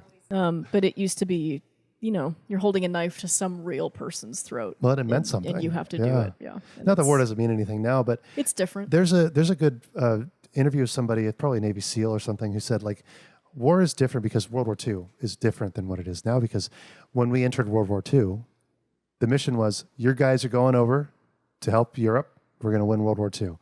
Okay, cool. When do we come back? When the war's over. That's when you come back. Yeah. It's like, that's how dedicated to the mission we were, was you don't come home until the war is over. You stay in the war. Nowadays, you have deployment times and you come back and there's vacation. Yeah, it got way too casual. We stopped caring about the kind of wars we were fighting. It's like, why are we over there? We're not there for like a really good cause. Yeah. I think World War II kind of spoiled a lot of people. Yeah. Because it was if there was ever a time to go to war, that was probably the time to do it. That was what my parents told me. I almost enlisted in the Marines. Really? Yeah. And every guy thinks about the Army at some point in high school. I cannot have sons. Or the military. I cannot have sons. And both of my parents independently said, like, look, my mom was like, what about the Air Force? What about something safe? And my dad was like, I thought about joining the military too, but I think nowadays, like, it's not the same as it was during like World War II. It's not, you were a pawn in a game for something bigger that you don't understand. For some rich guy to get richer. And if you want to do that, that's totally within your right to do that and sign up for it. It could be a great thing for you, but it's not heroics. It's not the World War II movies. It's not Saving Private Ryan. You're ultimately a piece on a field, and you will get used up like a piece on a field. So I didn't join the Army or the Marines or the Air Force. Sorry, Mom, but she thought I would have been a good fighter pilot. You probably would have been a very good fighter pilot. I almost joined the Air Force, but they wouldn't put me in a dangerous job, so I said, they wouldn't. And you wanted to join the Coast Guard. I really wanted to join the Coast Guard. I really did. I thought I was going to be a rescue swimmer, but that's just because I watched that Ashton Kutcher movie. And I was like, I am going to be a rescue swimmer. I'm going to save fishermen out there in the wilderness. I'm going to retouch my I'm going to stretch my legs for a second. lipstick here. Oy, oy, oy. Yeah, how are we doing? Doing good. Okay. Plenty of time.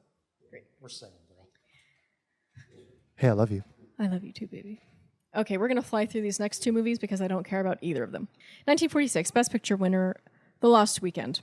A failed writer's weekend bender spirals into a harrowing descent through alcoholism, delusion, and desperation in post-war New York. Did Hemingway write this? No, which means it's not good. Totally forgettable. Let's move on. 1945, Going My Way. An easygoing, golf-playing young priest inspires the youth of his parish by forming a boys' choir. Whoa, hold on. Time out. Oh, yeah. Time out. Oh, yeah. A golf-playing priest? Yep. An easygoing, golf-playing young priest, played by Bing Crosby. I mean, this is the year we won the war. I guess we're like just figuring it out. All the directors are still in Germany. That's true. They're still making like wartime journalism. Yeah, we got the B team on this one. Yeah. Watch Dead Poets Society. It's much lovelier and much more poignant. And also, God, I just can't watch a movie about a priest. I just can't do it. Or golf. I love golf. I play a lot of golf. I can't watch a movie about golf. It's tough, man. Happy Gilmore's my limit. I don't even want to see a scene in a movie where somebody's playing golf unless the golf field is on fire. The golf field. The green. So who cares? Okay, 1944. We got to talk about Casablanca. Casablanca, yes. Legendary. A grumpy former liberal is trying to fly under the radar in Nazi kind of occupied Morocco. But this baddie from his past keeps pulling on his heartstring. Spending as much time in theater as I did and then going to film school, Casablanca is one of those movies that is constantly referenced and adhered to and adored. It is on every top 10 list, every syllabus, and honestly, in the words of my favorite villain, I'm not seeing a lot of money here. We'll have to have you explain that line at some point. I might. One could argue that for the time, quote, this movie was innovative and gorgeous, but I've seen other movies from this era and Casablanca does not stand out in any way. It's getting lost in the mist of more impressive and creative colleagues. I've never watched Casablanca. Really? That's a filmmaking sin that I have on me. The script is fine, but there's plenty of air that could have and should have been compressed. The cinematography feels like an afterthought with a few notable exceptions, and the tension gives way for stretches of time. It's like you have this one scene where everything builds up, and then it's just, and then you wait too long, and everything kind of falls, and you're like, okay, is that going to come back? And then it kind of, and then they pick it up too late, and for me, it's just a dying heartbeat. I'm flat on the table. Yeah. I think this movie's strength is in its three main characters. I was expecting to fall in love with Humphrey Bogart, who also looks exactly suspiciously like an ex-boyfriend. He's legendary. I really fell in love with Laszlo.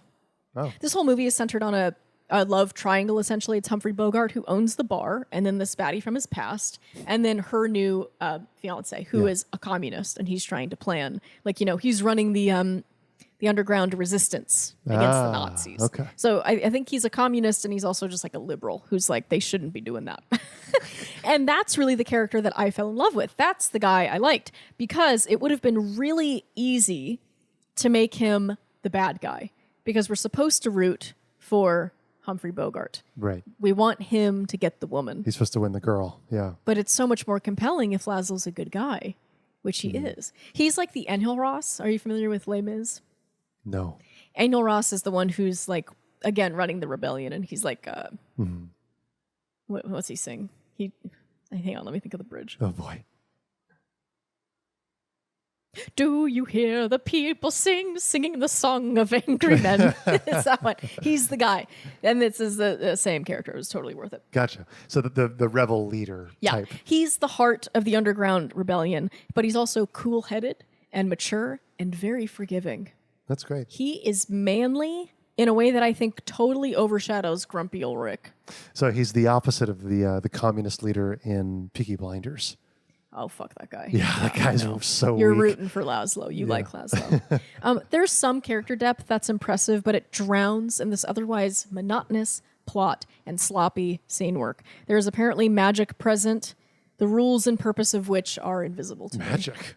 Yeah. What? Not like literal magic, but it's supposed to be like, God, Casablanca, it's such a magical movie. Oh, I see. And I'm like, I'm not seeing it. Yeah. I am not seeing it. People talk about it in the same way they talk about Singing in the Rain, which I'm also kind of middling on personally. I like Singing in the Rain. At least it's entertaining. Yeah, it is. Casablanca, I'm just like, we're sitting in this goddamn smoky bar. Rick is complaining. I don't know why, because everybody in the world likes him. Mm-hmm. They're Nazis, but they're not doing a lot of evil stuff, so there's not even like that action going on. Laszlo's super likable. This woman is like kind of, like we didn't know how to write a woman who wasn't hysterical for the longest time. She's kind of hysterical. She is beautiful, but she's hysterical. She cannot keep it together. She cannot make a decision. Yeah. And I'm not seeing it. People call it like the best screenplay ever. Disagree. That's crazy. Hard disagree. That's a big claim. I knew people who were 19 who've written scripts that I liked more than this. All right, 1943, Mrs. Miniver. An average English woman's life is disrupted by the horrors of World War II. We wrote a lot of World War II movies. I'm sensing a theme here. Wow, we could not let this go. And we're still making them. I understand that World War II is happening in this current era. As they're so they get a pass. They do get a pass. But now that's why anytime I see a World War II movies getting made now, I'm like, let it go.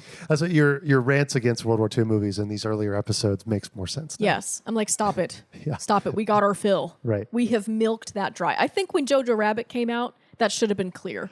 Yeah. Like, wow, okay, we've made Hitler an imaginary friend. I think we've probably hit creative top here. That's the last thing Hitler can be. That's it. Yeah. It's enough. This movie is surprisingly dark for a movie made in the early 40s. This movie will catch you by surprise, and it will pull your soul out and say, look at me! It's a little bit of that Sound of Music thing where the war sneaks up on you. Okay. Mrs. Miniver is more like taking place in it, but it is a little bit more delightful, and then bam, bombs overhead. Yeah. This is solid, and considering the cultural context, I would say deserving of its Oscar. Better than Casablanca. I do like it more than Casablanca. Yeah, I do. Okay. But I think that's probably a hot take, and most people will not agree with me on that, and that's fine. Oh no. We have to talk about 1942. How green was my valley? Oh, no. You're going to see in a minute why I like this movie so much. I was having trouble reading what you're pantomiming here. A child bears witness to the deterioration of his native Wales, from lush rolling green hills to destitute mining fields. This is one of my favorite movies on this whole phone book of a list. It is absolutely splendid. Everything is here for me. We've got Celtic culture, gorgeous. An emotionally complex story told through the eyes of a child. Never get sick of it. Working class struggle, the only class I care about. Brotherhood, yum. And a defense of the natural world. The premise is so fundamentally depressing to me that I put off watching it. It was also one of the last movies I watched. I cannot tell you how glad that I'm watching it. It's in black and white, but I am seeing shades of green. I am seeing lush rolling hills with mist on them. I swear to God, it's magical. I'm transported. The staging is artful. Tons of extras here. We're all like in the same, but it still feels staged and contained. We're in the same tiny Welsh town the whole time. And I feel like I'm a part of it. No frame is wasted. John Ford is one of the best to ever do it. This is the movie that convinced me that he is my favorite all-time director. He does it here. God bless Wales and the Welsh and the miners. I loved this movie. Put that on a shirt. Shout out to the Welsh. God bless him. What a movie. John Ford. John Ford, he's legendary for a reason. God that damn man it. That man really understood movies. I didn't know who directed it. The credits were playing. I think I was cooking something and I was letting the credits play. And I was not looking forward to watching it. I think I had watched like 3 movies in a row that I didn't care that much about. I put this one on and I was like, fuck it, okay, I'm getting tired.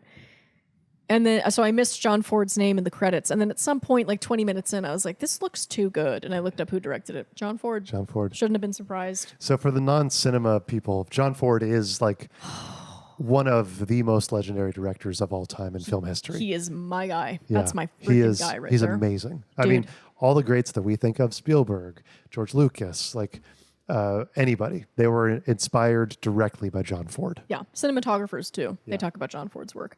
And John Ford also directed Henry Ford in Grapes of Wrath, which is another one of my favorite movies of all time. Interesting.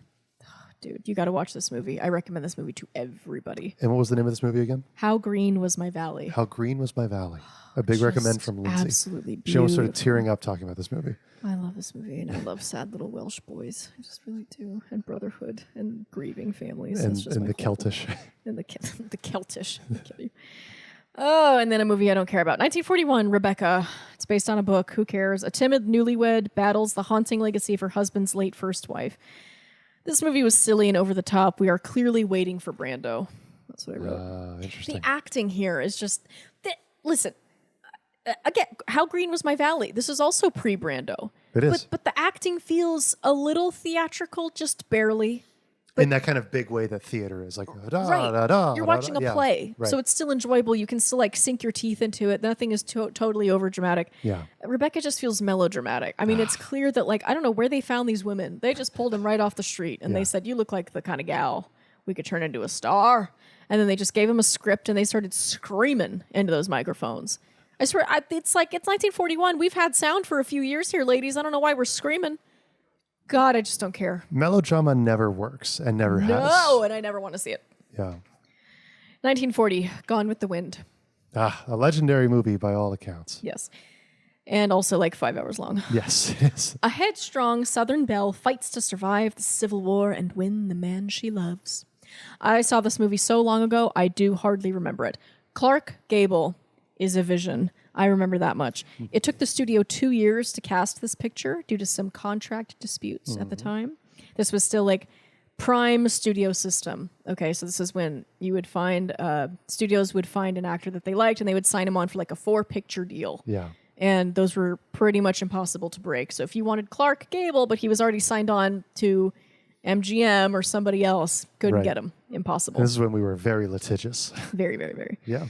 This was also a difficult script to write, and it was written under duress. Here's a funny story I found. Oh, boy. This is from the screenwriter. Quote, "At dawn on Sunday, February 20th, 1939, David Selznick, who was the producer, and the director, Fleming, shook the screenwriter awake to inform him that he was on loan from MGM and must come with them immediately and go to work on Gone with the Wind, which Selznick had begun shooting 5 weeks before." How does that work? Don't ask me. It was costing Selznick $50,000 each day. The film was on hold, waiting for a final screenplay rewrite, and time was of the essence. Yep. So we worked in this fashion for 7 days, putting in 18 to 20 hours a day. Selznick refused to let us eat lunch, arguing that food would slow us down. He provided bananas and salted peanuts. Thus, on the 7th day, I had completed unscathed the first 9 reels of the Civil War epic. Oh, good God. Unquote. And that's how that movie was written. They used to run film crews like cattle. I mean, before there were unions and protections. I say this a lot as a joke, and I mean it. You know, it's annoying when the unions go on strike. Very. It's terrible. Even the rest of the country is annoyed by it, if they're not even in the film industry. But I have to remind myself constantly that the only thing keeping film studios from using slavery is the law. Unions. And that is the only thing. That's it. And even then they push it. They push it. I have worked such long hours. It is not uncommon to work 15, 16-hour days on a film set. 100%. You just do it. And you do it even if it goes against union rules. Why? Because you're trying to make a good impression. You want to work again tomorrow. Well, even union rules, sometimes your reward for moving up in a tier within the union is like, oh, now you get to work 16 hours before your overtime starts. Yes. Like that's right. It's crazy. They're hard negotiations. And that's why is. they go on strike every once in a while. It's because those negotiations are so tough. Well, and we have those tough negotiations because of stories like that. Yeah. That's insane. Yeah. That's insane. Going on hold in a production is very expensive. Wow. And I've seen that firsthand. But whose fault is that? That's the producer's fault. Well, it can be. Poor planning on your part does not constitute an emergency on my part. Let me tell you a thing. It's not a story. It's just more of an anecdote from my time with HBO when I worked on Euphoria. Oh, ever heard of that show, everybody? And I feel like a douche whenever I name drop the shows I worked on the show, but just to give some context to what we're talking about. So I worked on the pilot of Euphoria, and they asked me back for the whole season, and I said no, because it was a shit show. And I didn't want to work with a lot of the people on that show. Yeah.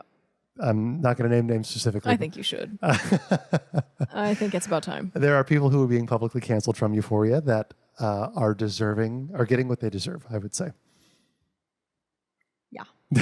Anyway, that show went down a couple of times. Multiple times throughout the first season. Mm-hmm. The first season took 9 months to shoot. And I was working on another show on the lot while Euphoria was shooting.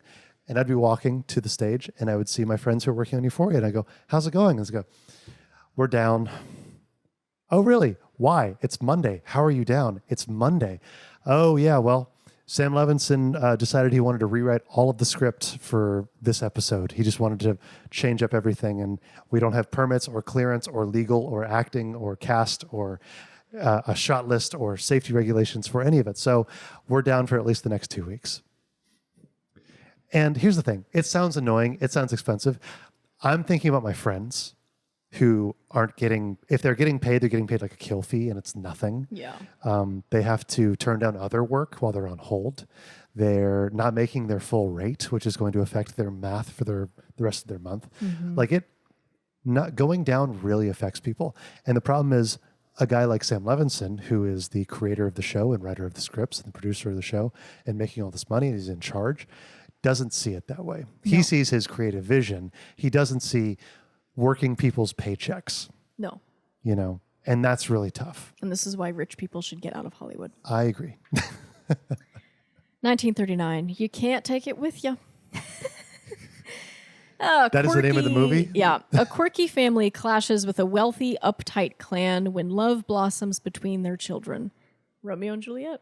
Yep. Here we go. Telling the same stories. I'm having trouble remembering this one as well. I know it's a comedy, and that guy, Jimmy Stewart. Oh, I didn't see you there. Oh, that guy, he's here. And that's all I wrote. about that movie. Okay. Okay, another one. 1938, The Life of Emile Zola. Celebrated writer Emile Zola risks everything to expose a government cover-up. Guess what? Newspaper movie. John Mosher of The New Yorker praised the film as, quote, a picture of considerable distinction with no nonsense. Take with that what you will. Just like a good newspaper picture should be. I fell asleep during this movie. 1937, Best Picture goes to The Great Ziegfeld. That's a great name, Ziegfeld. If my name was Lindsey Beth Ziegfeld, I think I'd be farther along in my career than I currently am. Is Ziegfeld in this case a first name or a last name? I think it's a last name. A 3-hour-long biopic about a lively theater producer with a fat imagination and a thin mustache. They got that real nice Peter Pan music. That's the first thing I wrote about this movie. Don't quite know what I mean by that. Oh, I do. A chorus of manly men singing with gusto from the throat. Oh, yeah. They do that in Peter Pan. Yeah. If there's a star in your eye. Yeah, think of a wonderful thought. Yeah, I do like that. I do. I'm kind of a sucker for that.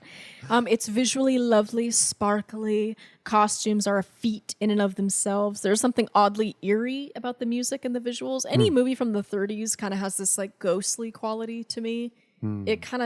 It spooks me out it's a little bit. Soft. Yeah, and the sound is we're still figuring out how to live with sound. I think part of that softness might be, and I'll have to correct myself if I'm wrong, I think lens construction probably wasn't at its peak yet. Like creating camera lenses. No, right? We were still figuring out like the technicalities of lighting. Yeah. I mean, we're still a century away from meeting Roger Deakins. So the lights they have still light on fire after 20 minutes. Yeah, it gets hot. It gets real hot. So we're locked in on that stage for most of the musical numbers, and I feel a little held by the throat. Interesting. I worry that this movie is what will play behind my eyelids when I'm on the brink of death. Your last throws, yeah. It's haunting purely by age. This is just a me thing. I'm a little spooked out by it. I did not. I was scared of this movie. Kind of a theatrical thing, though. Like feels very theater. Very theatrical. Women with like very 30s, with like the thin lips and the big eyebrows and the big blonde poofs of hair and the sparkly dresses, and they come out and they're like, "Oh, Mr. So, I want to stay ho," and it. Get back in the closet. 1936, Mutiny on the Bounty. Great movie. The first officer of a British cargo ship leads a mutiny against his tyrannous captain. This is an amazing pitch for piracy. You're telling me a captain can starve and beat his men and we have to go to trial? No. I'm sorry. The ocean is right there. Nature will take care of this problem for us. Yep. I couldn't believe it. Also, this Clark Gable shaved his mustache for this role. Did he really? Yeah. So he shows up and I'm like, is that Clark Gable? No, it can't be. There's no mustache. Oh, it's him. He shaved his mustache for this role. It was a big-ass deal, too. Again, you want to talk about contracts. Oh, that was probably a 9-month negotiation trying to get him to shave that mustache. My mom loves Clark Gable, by the way. Me too. Linda, I knew I liked you. I want to jump in on this because you're talking about piracy and talking about fair punishment and justice. Yes. Pirates had the most creative punishments. They do. Walking the plank being one of them. That's the one we all know, right? Are you aware of what keel hauling is? No. So keel hauling is where you would be tied with a rope to the, I want to say, back of the ship, and you would be thrown off of the front of the ship, and they would drag you underneath the ship. I think I'm probably getting a couple pieces wrong, but that's the general idea, is that they are hauling you under the keel of the ship, and that is your punishment. And typically you get dragged behind the ship for a little while, too. I would have been an amazing pirate. Yeah. And knowing this, at some point in SpongeBob, Mr. Krabs threatens to keel haul both Patrick and SpongeBob. So keep that in mind. I love the writers of early SpongeBob. Do something now before I keel haul the lot of you. Yeah, that's what he says. It's so good. So yeah, pirates did justice pretty well. Yeah, it's, but this is a British cargo ship, so it's the British Navy. So they're doing things a little bit differently. Yeah. But yeah, this captain is just a great villain in that he's just evil. You just hate him. Yeah. He's ugly and he's being mean to Clark Gable, so you really just want to suck it to him. Anybody who's mean to Clark Gable gets it. Get lost. Absolutely. What are you doing? Show some respect. God damn it. That man's a beautiful horseman. You know that? I didn't know that. He lived in the Hollywood Hills, and his fourth wife, I believe. He was married many times. Like they all are. had a few children out of wedlock. But they raised horses together. She was a big horse girl, and they rode horses. And he had a lot of money, so it's a match made in Yes, heaven. he did. It really was. I know. Oh, we're sticking with Clark Gable, 1935. It happened one night. A reporter with a killer mustache and a spoiled, rotten heiress are forced to travel together by trains, automobiles, and by foot, and accidentally, reluctantly, fall in love. Okay, so not a newspaper movie. No. I watched this movie years ago when I went through my Clark Gable phase, which I am still in. This is such a feel-good, cozy, rainy day movie. It's also credited as the first slapstick comedy of the talkie era. Oh, interesting. It's very funny and very light. Yeah. And it's funny now. Like, I rewatched some scenes of it. I've watched it years ago on a plane, funnily enough. And I rewatched a couple scenes just to, like, write up this report. And it's still funny. It's just a real good romp. Yeah. The spoiled rich girl has to sleep in a hay bale. And she's like, oh, God, do it. That's terrible. And I just enjoy it. Because as a person who used to sleep in a hayloft, it's kind of fun. You used to also dip your head in the flaxseed bin. I did. We don't talk about that. That's why my hair is so beautiful. Clark Gable and Claudette Colbert were both shocked when it won the Oscar in 1935 because they were both, according to legend, reluctant to participate in this film. Oh, really? Yeah. They didn't think much of the script, and Colbert in particular did not think much of the director, Frank Capra. Okay. There's a scene where Colbert's character is trying to flag down a car so the pair can hitch a ride, and she just hitches up her skirt and shows off a little bit of leg. And she didn't want to do it because it was unladylike. And also, like, at this time, your reputation was hanging on by a thread as a woman in Hollywood. So she was like, true. I'm not doing it. So they brought in a chorus girl to do it. And Claudette is sitting off in the corner watching this chorus girl, like, bare her leg. And she flies up and she goes, oh, send her away. That's not my leg. And then she does it. And you know what? I'll tell you what, Claudette Colbert's leg is beautiful. I would also be bearing it. I'd be hitching up my skirt. I hope that chorus girl got paid for the day at least. She probably didn't. Probably threw her a cigarette and a sandwich and said, get out of here. So this is super fun, super accessible movie. Anybody can watch this and enjoy it. And that alone is a credit. It was made in 1934. Are you telling me I can watch it in 2025 and still have a good time? That's amazing. The fact that I can understand them, that we're speaking the same language, I'm amazed by that with how much has changed since then. It doesn't ask too much of you as an audience member, which I really appreciate. Not every movie has to be a thinker or a stinker. No. You know? The humor holds up, makes you giggle, translates to phone screen, TV screen, airplane screen. But did it deserve the Oscar? Probably not. In the same way that Step Brothers probably did not deserve an Oscar. Slapstick, yeah. It's a slapstick comedy. Right. We think of slapstick. We would never talk about a slapstick movie winning an Oscar. No, and I will say very few comedies have ever won the Oscar, which I think is kind of criminal because a really good comedy is very difficult to write. It is. But we tend to give the Oscars to very dramatic, stone cold serious biopics. Drama tends to lead the leaderboards and It's Oscars. leading the charge, and Yeah. I don't quite understand why. I love a good drama, but man, a good comedy, harder to write. It's easier to write something sad. It is. Very easy. Watch, I'll do it right now. A boy dies. That's sad. Baby shoes for He sale. didn't deserve that. Yeah. Never worn. Can I make you laugh right now? Probably not. 1934, Cavalcade. This was a surprisingly good movie. Two British families, one rich, one poor, navigate the tumult of the early 20th century from the Boer War to the Roaring Twenties. A lot happened in that time. Dude, there is nothing like an orchestra playing over some like grand heroic theme song while hand-painted credits fade in and out. We've got to bring those credit scenes back Yeah.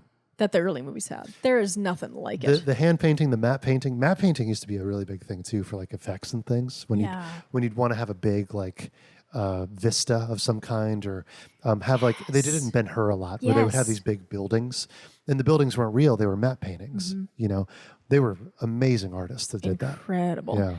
But yeah, these credits, they set the mood. They let me settle in. They let me pour vinegar all over my popcorn. It's like the Lincoln Tunnel, you know. Okay, sorry everybody. A fly landed on my face. I did not enjoy that. Okay, so this movie, Cavalcade, it starts with the ringing in of the year 1900, and that made me a little emotional. The men are all going off to war, and the women are weeping.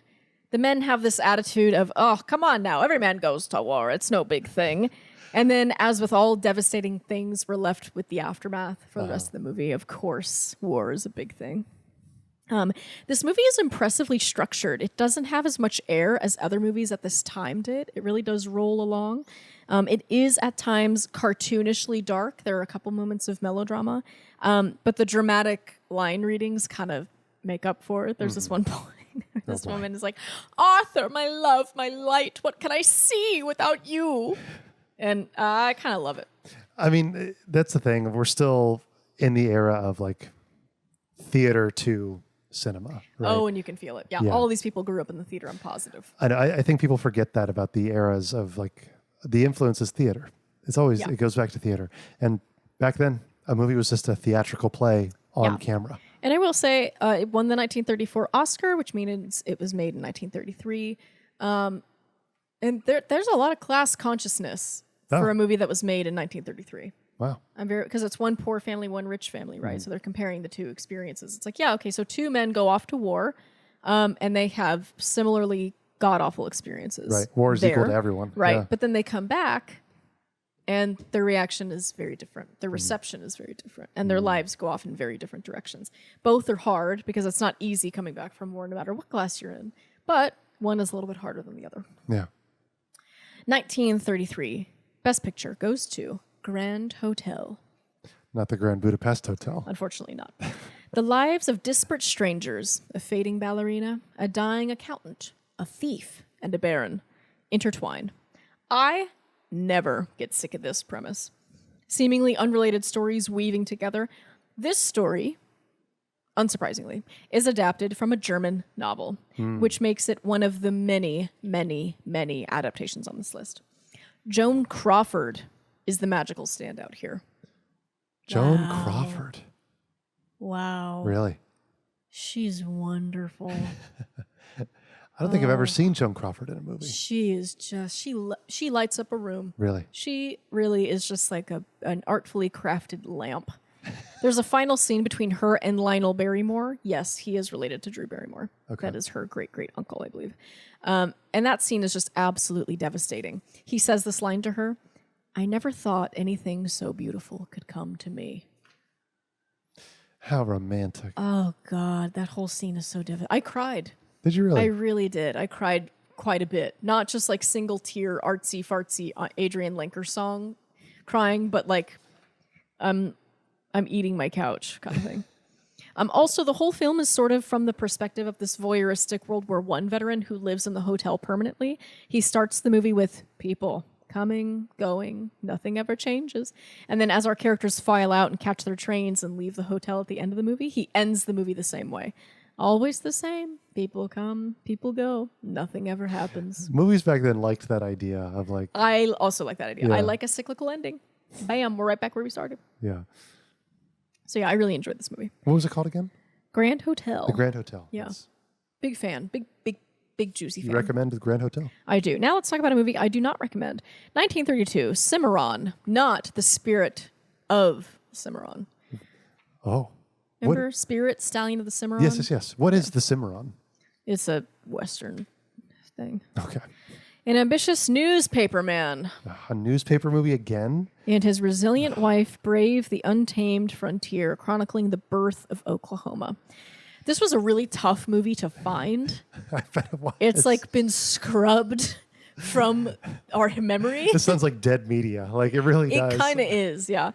So I had to find scenes from this movie and piece it together because I couldn't watch the whole. I couldn't find it anywhere. Oh, really? You had to like do it the old school way? Yeah. It's an epic Western, one of only 4 Westerns to ever win this category. And it takes place during the Oklahoma land rush in 1889. More than 28 cameramen worked on this movie. Oh, wow. And numerous camera assistants and photographers were used to capture scenes of more than 5,000 costumed extras, covered wagons, buckboards, surreys, and bicyclists as they raced across grassy hills and prairie to stake their claim. That sounds like a nightmare. Nightmare. That sounds like a nightmare to be on. Wow. Could you imagine being the assistant director for that? I could. Oh. That'd be the last day of my life. Yeah. taking into consideration scale alone, That's insane. this film had to be a contender for the Oscar. Yeah. I mean, at that point, it's a percentage of the GDP of America. It is. To produce it's that like, movie. We gotta give this the Oscar, otherwise it's not worth it. So, 1931, Best Picture goes to All Quiet on the Western Front. Ah, okay. A young German soldier's idealism is shattered by the brutal realities of trench warfare. We've got another adaptation, this time from my all-time favorite book, the book that changed war literature, that shifted our attitudes towards veterans and contract warfare, the book that Nazi propaganda minister Joseph Goebbels called unpatriotic. We're going to return to the Nazis in a second because they are oddly involved in this book. But let's touch on the actual movie first. Something small that I appreciate bigly. The American actors are not putting on German accents. The film is set in Germany, on the German war front. We are following German characters. But it's an American-made movie. So we cast American actors. Yeah. And I don't know why, but we do this thing where if we're in a foreign place, let's say we're making a movie in Poland, and the characters are supposed to be Polish, we still make them speak English because it's for an American audience. Yeah. But we give them Polish accents, which feels like a silly thing to do. It does. I'm like, either have them speak Polish or have them speak English. We don't need an accent. I agree. There's a movie I think that handled that really well, which was The Girl with the Dragon Tattoo. And the way they start, I believe it takes place in Sweden or Switzerland. Yeah. And the opening scene of the movie is a news broadcast that's happening. And people are watching it in this like shop, and the camera's pulling back. And the news broadcast is in Swedish. And then slowly, as they're talking, they switch over to English. And then from that point on, everybody speaks English and nobody has an accent. Yeah. You know, that's the way to do it in my mind. It's like, we're establishing place. We're not going to talk about it again. Interesting. You know, here's the what? language. I'm remembering. I think this movie did the same thing. Really? Because it opens up on like a big street parade where all these men are marching off to war. And we're obviously set in a town that's meant to look like Munich. I think it looks a lot like Munich to me. And people are speaking German. But then it kind of fades and we go into a classroom and everybody's speaking English. Oh, interesting. Okay. So I think they probably did a similar thing here. Yeah. That's a clever way to do it, I think. It is. Again, I'm not missing the color. What the great filmmakers of the time did was pay extra attention to layering, texture, and depth. So every frame is still pleasing and interesting to the eye. I don't miss the color for a second. I don't think for a moment, this is a black and white movie. Did not cross my mind. Yeah. Instead of strict lines between black and white, we get every shade of gray. Lots of smoke, lots of fog, lots of gunfire. It's beautiful. This is a beautiful movie. This movie feels newer than some of the movies we've already talked about. Yeah. Some of the movies from the 50s look older than this movie does. There's some beautiful work being done here. I've seen the modern All Quiet on the Western Front that just came out a couple of years ago. Yeah. I haven't seen this one, but I've heard really good things about it. I mean, I imagine that story in black and white is even more devastating. This movie is epic and exceedingly impressive, and again, based on gorgeous source material. So I would say it's deserving of the Oscar for sure. Now, I don't know how this movie is. I know the way I describe All Quiet on the Western Front that came out like last year before is like, it's one of the best movies I hope I never watch again.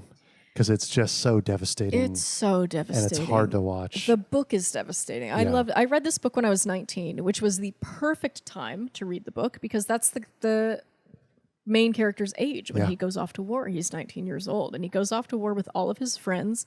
They're like childhood friends. They've been going to school together and they all sign up for the war because their professor, it gives them this huge lecture of like, don't you want to fight for the fatherland and you want to impress your father and you want to impress women and you want to defend where you come from. It's a wonderful, wonderful. There's nothing better you could do with your life. It's an honor to die for your country. And this war is going to be over any minute and we're going to win swiftly.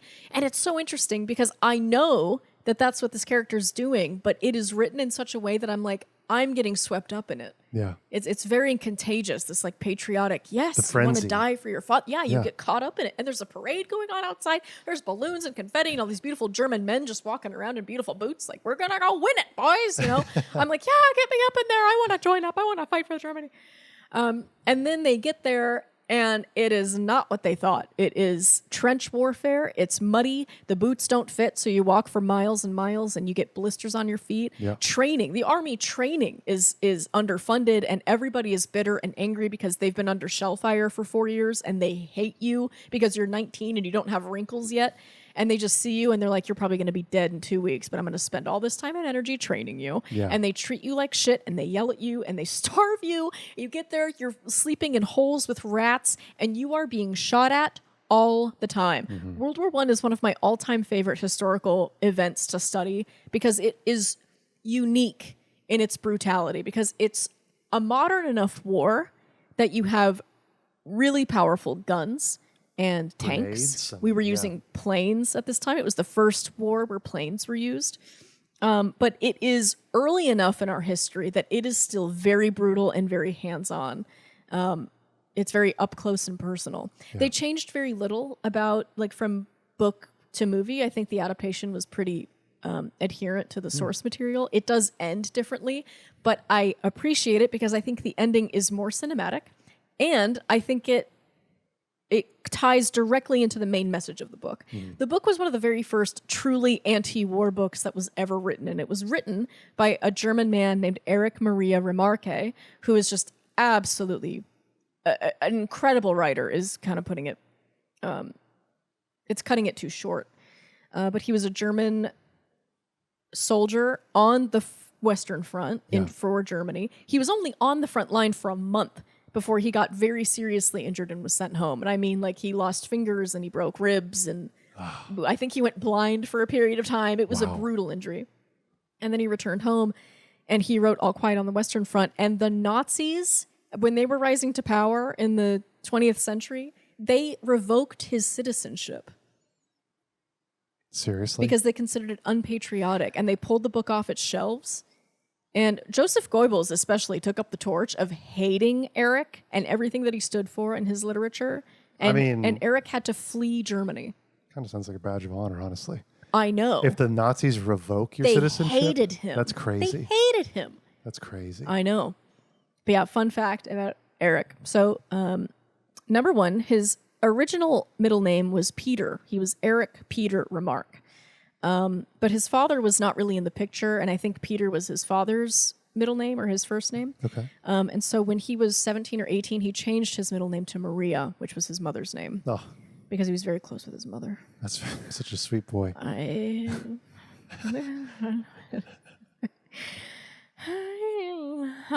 love when a boy is sweet to his mother. And then another fun thing is he was married to an actress for several years, and it was very tumultuous. They both cheated. Okay. They were bad marriage. And they divorced. But then when war was breaking out in Germany and he had to flee to Switzerland, she was going to get stuck behind that, like, iron curtain that came down over Germany. And so he remarried her, and they both fled to Switzerland. And they were married for like an additional 12 years so that he could help her get her paperwork all sorted out and everything. So he's a good guy.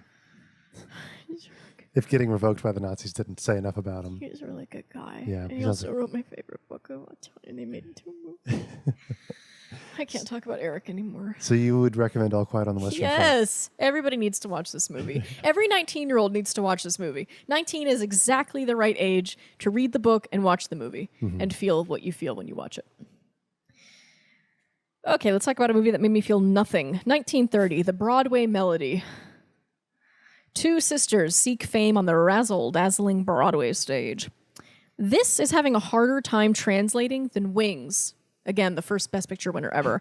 And I think it just proves John Gray's hypothesis. Progress is a myth. Sound was new in 1930, and boy, howdy, that little factoid is the only thing that's crystal clear here. Everybody is screaming, and I still cannot understand a goddamn word they're saying. Yeah. I imagine the director instructed the actresses to speak in their higher register because higher voices are easier to hear, and the microphones at this time were made of rope and turtle shells, but man, is it difficult to listen to. Fork on teeth the whole time. Yikes.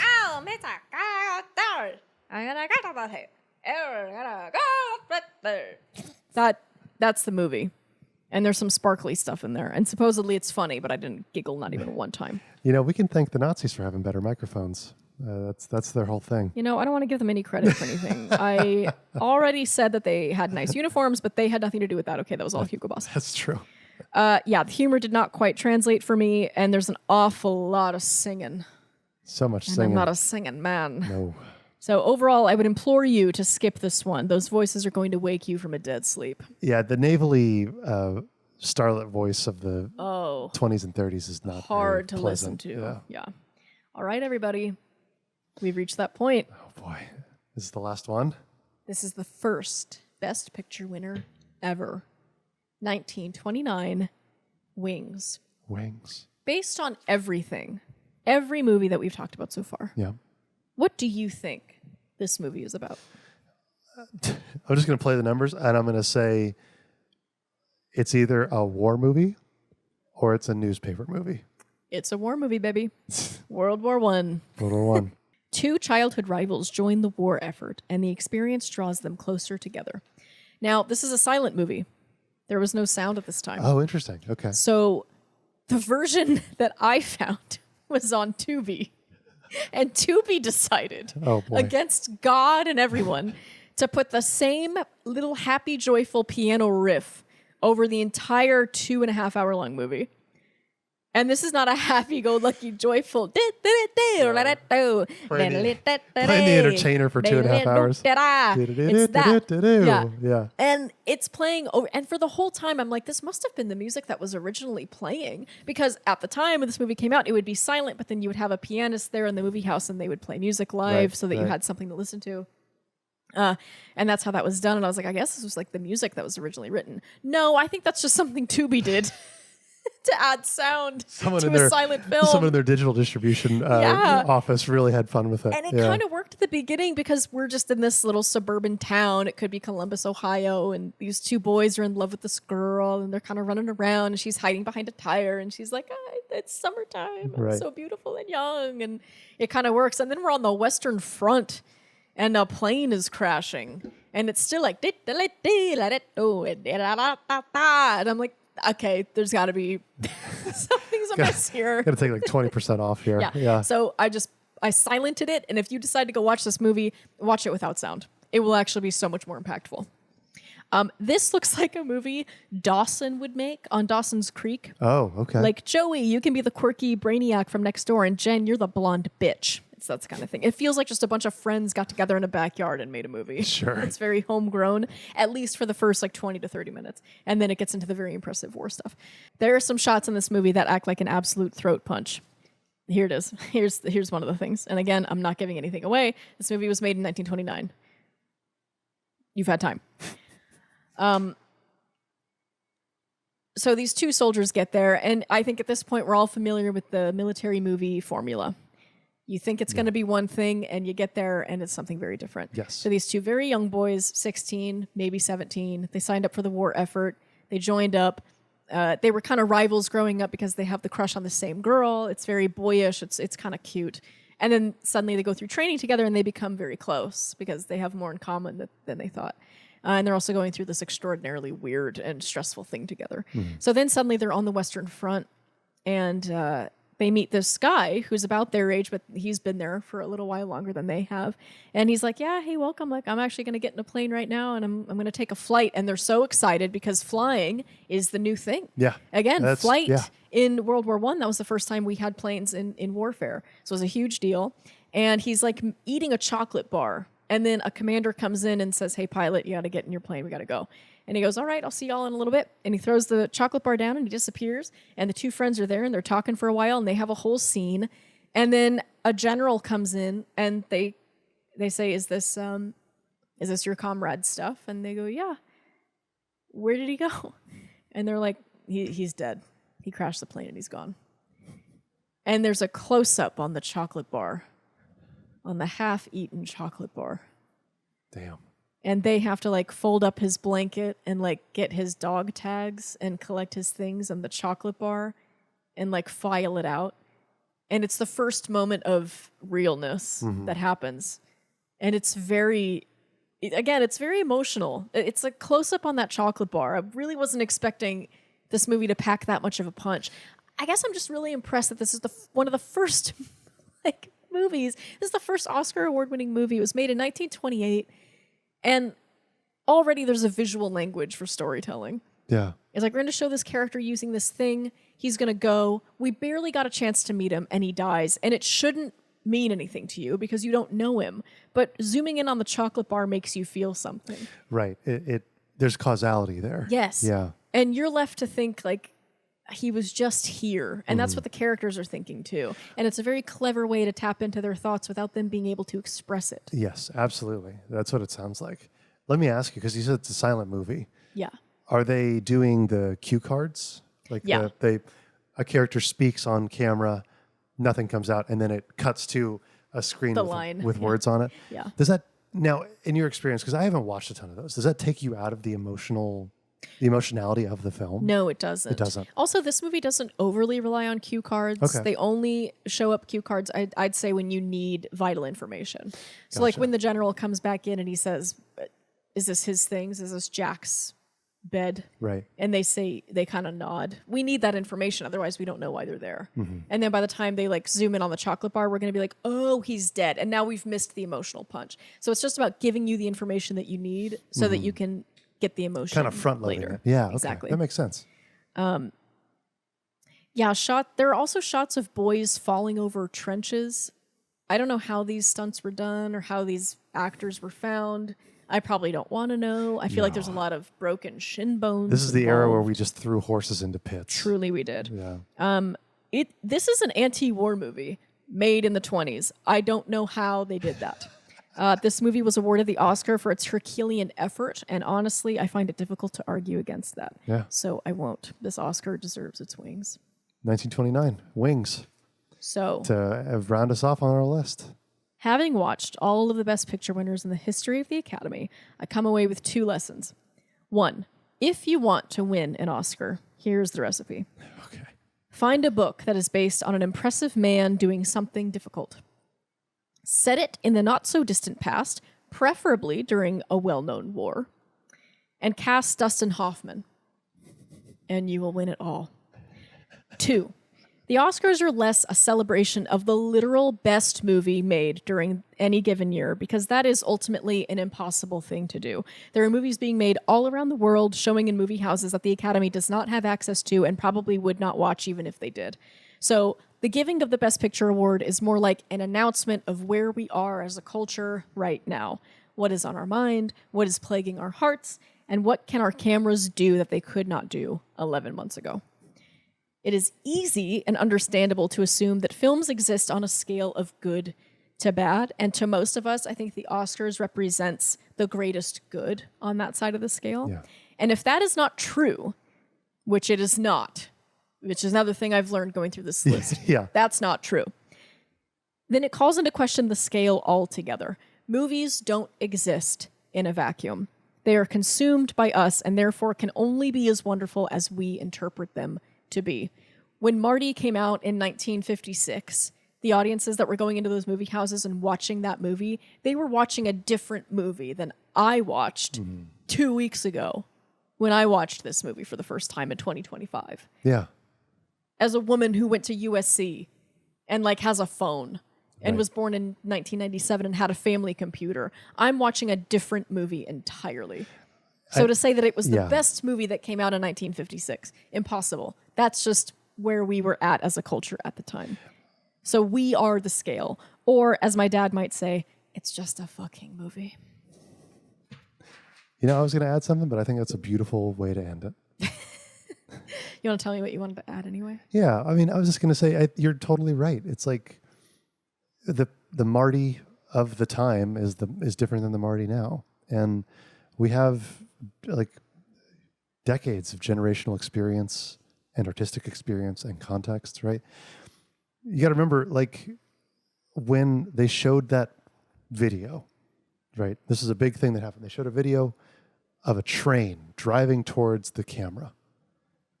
And the audience in the theater that was watching that train drive towards the camera, they lost their minds and they ran away because they thought a train was about to hit them and run through the wall and to kill them. It's like modern audiences would find that ridiculous. That's crazy. Yeah. But back then that made the most sense because that they had never seen something like that before. And we talk about novelty getting you an Oscar, and that's part of it, right? Yeah. And novelty, it's not that it's dismissive, but I think it doesn't paint the whole picture, which is like a movie like Marty. I think it's a good example because it's slapstick. Slapstick doesn't win Oscars. No. But back then, you probably didn't see a slapstick that was heartfelt and was at that big of a scale, right? Or that was saying anything. Or that was saying anything. You know? And it doesn't have the context of like, oh, we've all seen the 40-year-old virgin. Oh, we've all seen, Pineapple Express. We've all seen whatever, right? It's truly original, and it's a thing that exists by itself and stands apart from the rest of them. And that's worthy of something. It is. And while that audience reaction to the train is kind of ridiculous, that sort of thing happens all the time. Yeah. When Saving Private Ryan came out, World War II veterans were in theaters and they were having to leave because that opening sequence is like 12 minutes long and they're storming the beach. Yeah. And it was such a realistic portrayal of what it was like to be storming the beach at that time that it was giving them flashbacks. Mm-hmm. It was very stressful for them to watch it, so they had to stand up and leave. And they have grown up with movies. They have. These are men who've been around for a minute, and they are familiar with the concept that like it's just a movie. It's Matt Damon and Tom Hanks, and they're saying lines, and it's Steven Spielberg. Like there's nothing actually happening, and they know that. But the movie itself is still so powerful, and it's right there, and it's affecting you in a way that you can't really ignore. Exactly. So that sort of thing still happens. Filmmaking is still a very new medium. It's still a very new art form. We're still figuring things out. There's still a lot to be explored. There's still a lot to learn. Yeah. A lot to learn. And I do think it's whatever wins the Oscar, it's really less like, yeah, that's the best movie that was made in the world. Yeah. Did anybody watch a single movie that came out in Iran in the last 10 years? Probably not. So it's not the best movie in the world. It does just show you like, where is America at right now? It's a bookmark. Yeah. Yeah. Like, I don't think it's a coincidence that Oppenheimer won in 2024. That's exactly what's on our mind right now. I don't think it is either. Well, Lindsey, thank you for committing yourself to watching all these movies. I watched a lot of movies. I think if you stacked all the pages you printed out together, you'd have a novel the size of Tolstoy. I would. Is there anything else you want to say about all of these movies or your experience watching them? No, I feel totally wrapped up and juiced. Good. Yeah. Well, then we'll just leave it at that. Thank you for this rabbit hole of watching all the Oscars. I found it very interesting. Thank you to the audience and to Connor for letting me ramble about movies for what feels like 12 weeks. I did not know this was going to be a multi-part series or a big old project. I promise my next episode of I Promise This Is Interesting will be one episode. Maximum. And maybe it'll be a crisp 45 minutes. Yeah. That's like me. I just finished reading those Brandon Sanderson novels, and I need something that's not 2,000 pages and in a dense fantasy world. You need a short story. Yeah. Yeah. Exactly. Might I recommend All Quiet on the Western Front? Maybe you can. I'm Lindsey. And I'm Connor. And I told you this would be interesting. Thank you for joining us on this journey. And thank you, Lindsey, for going on it with me.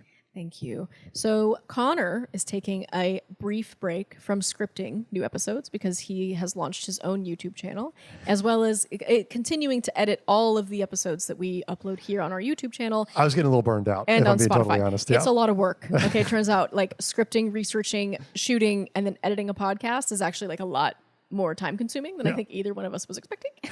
So he's taking a break just from scripting.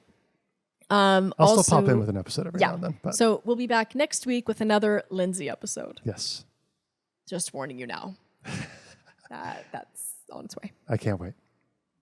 I'll see you next week. I'll see you guys next week, and I'll see you in 2 seconds.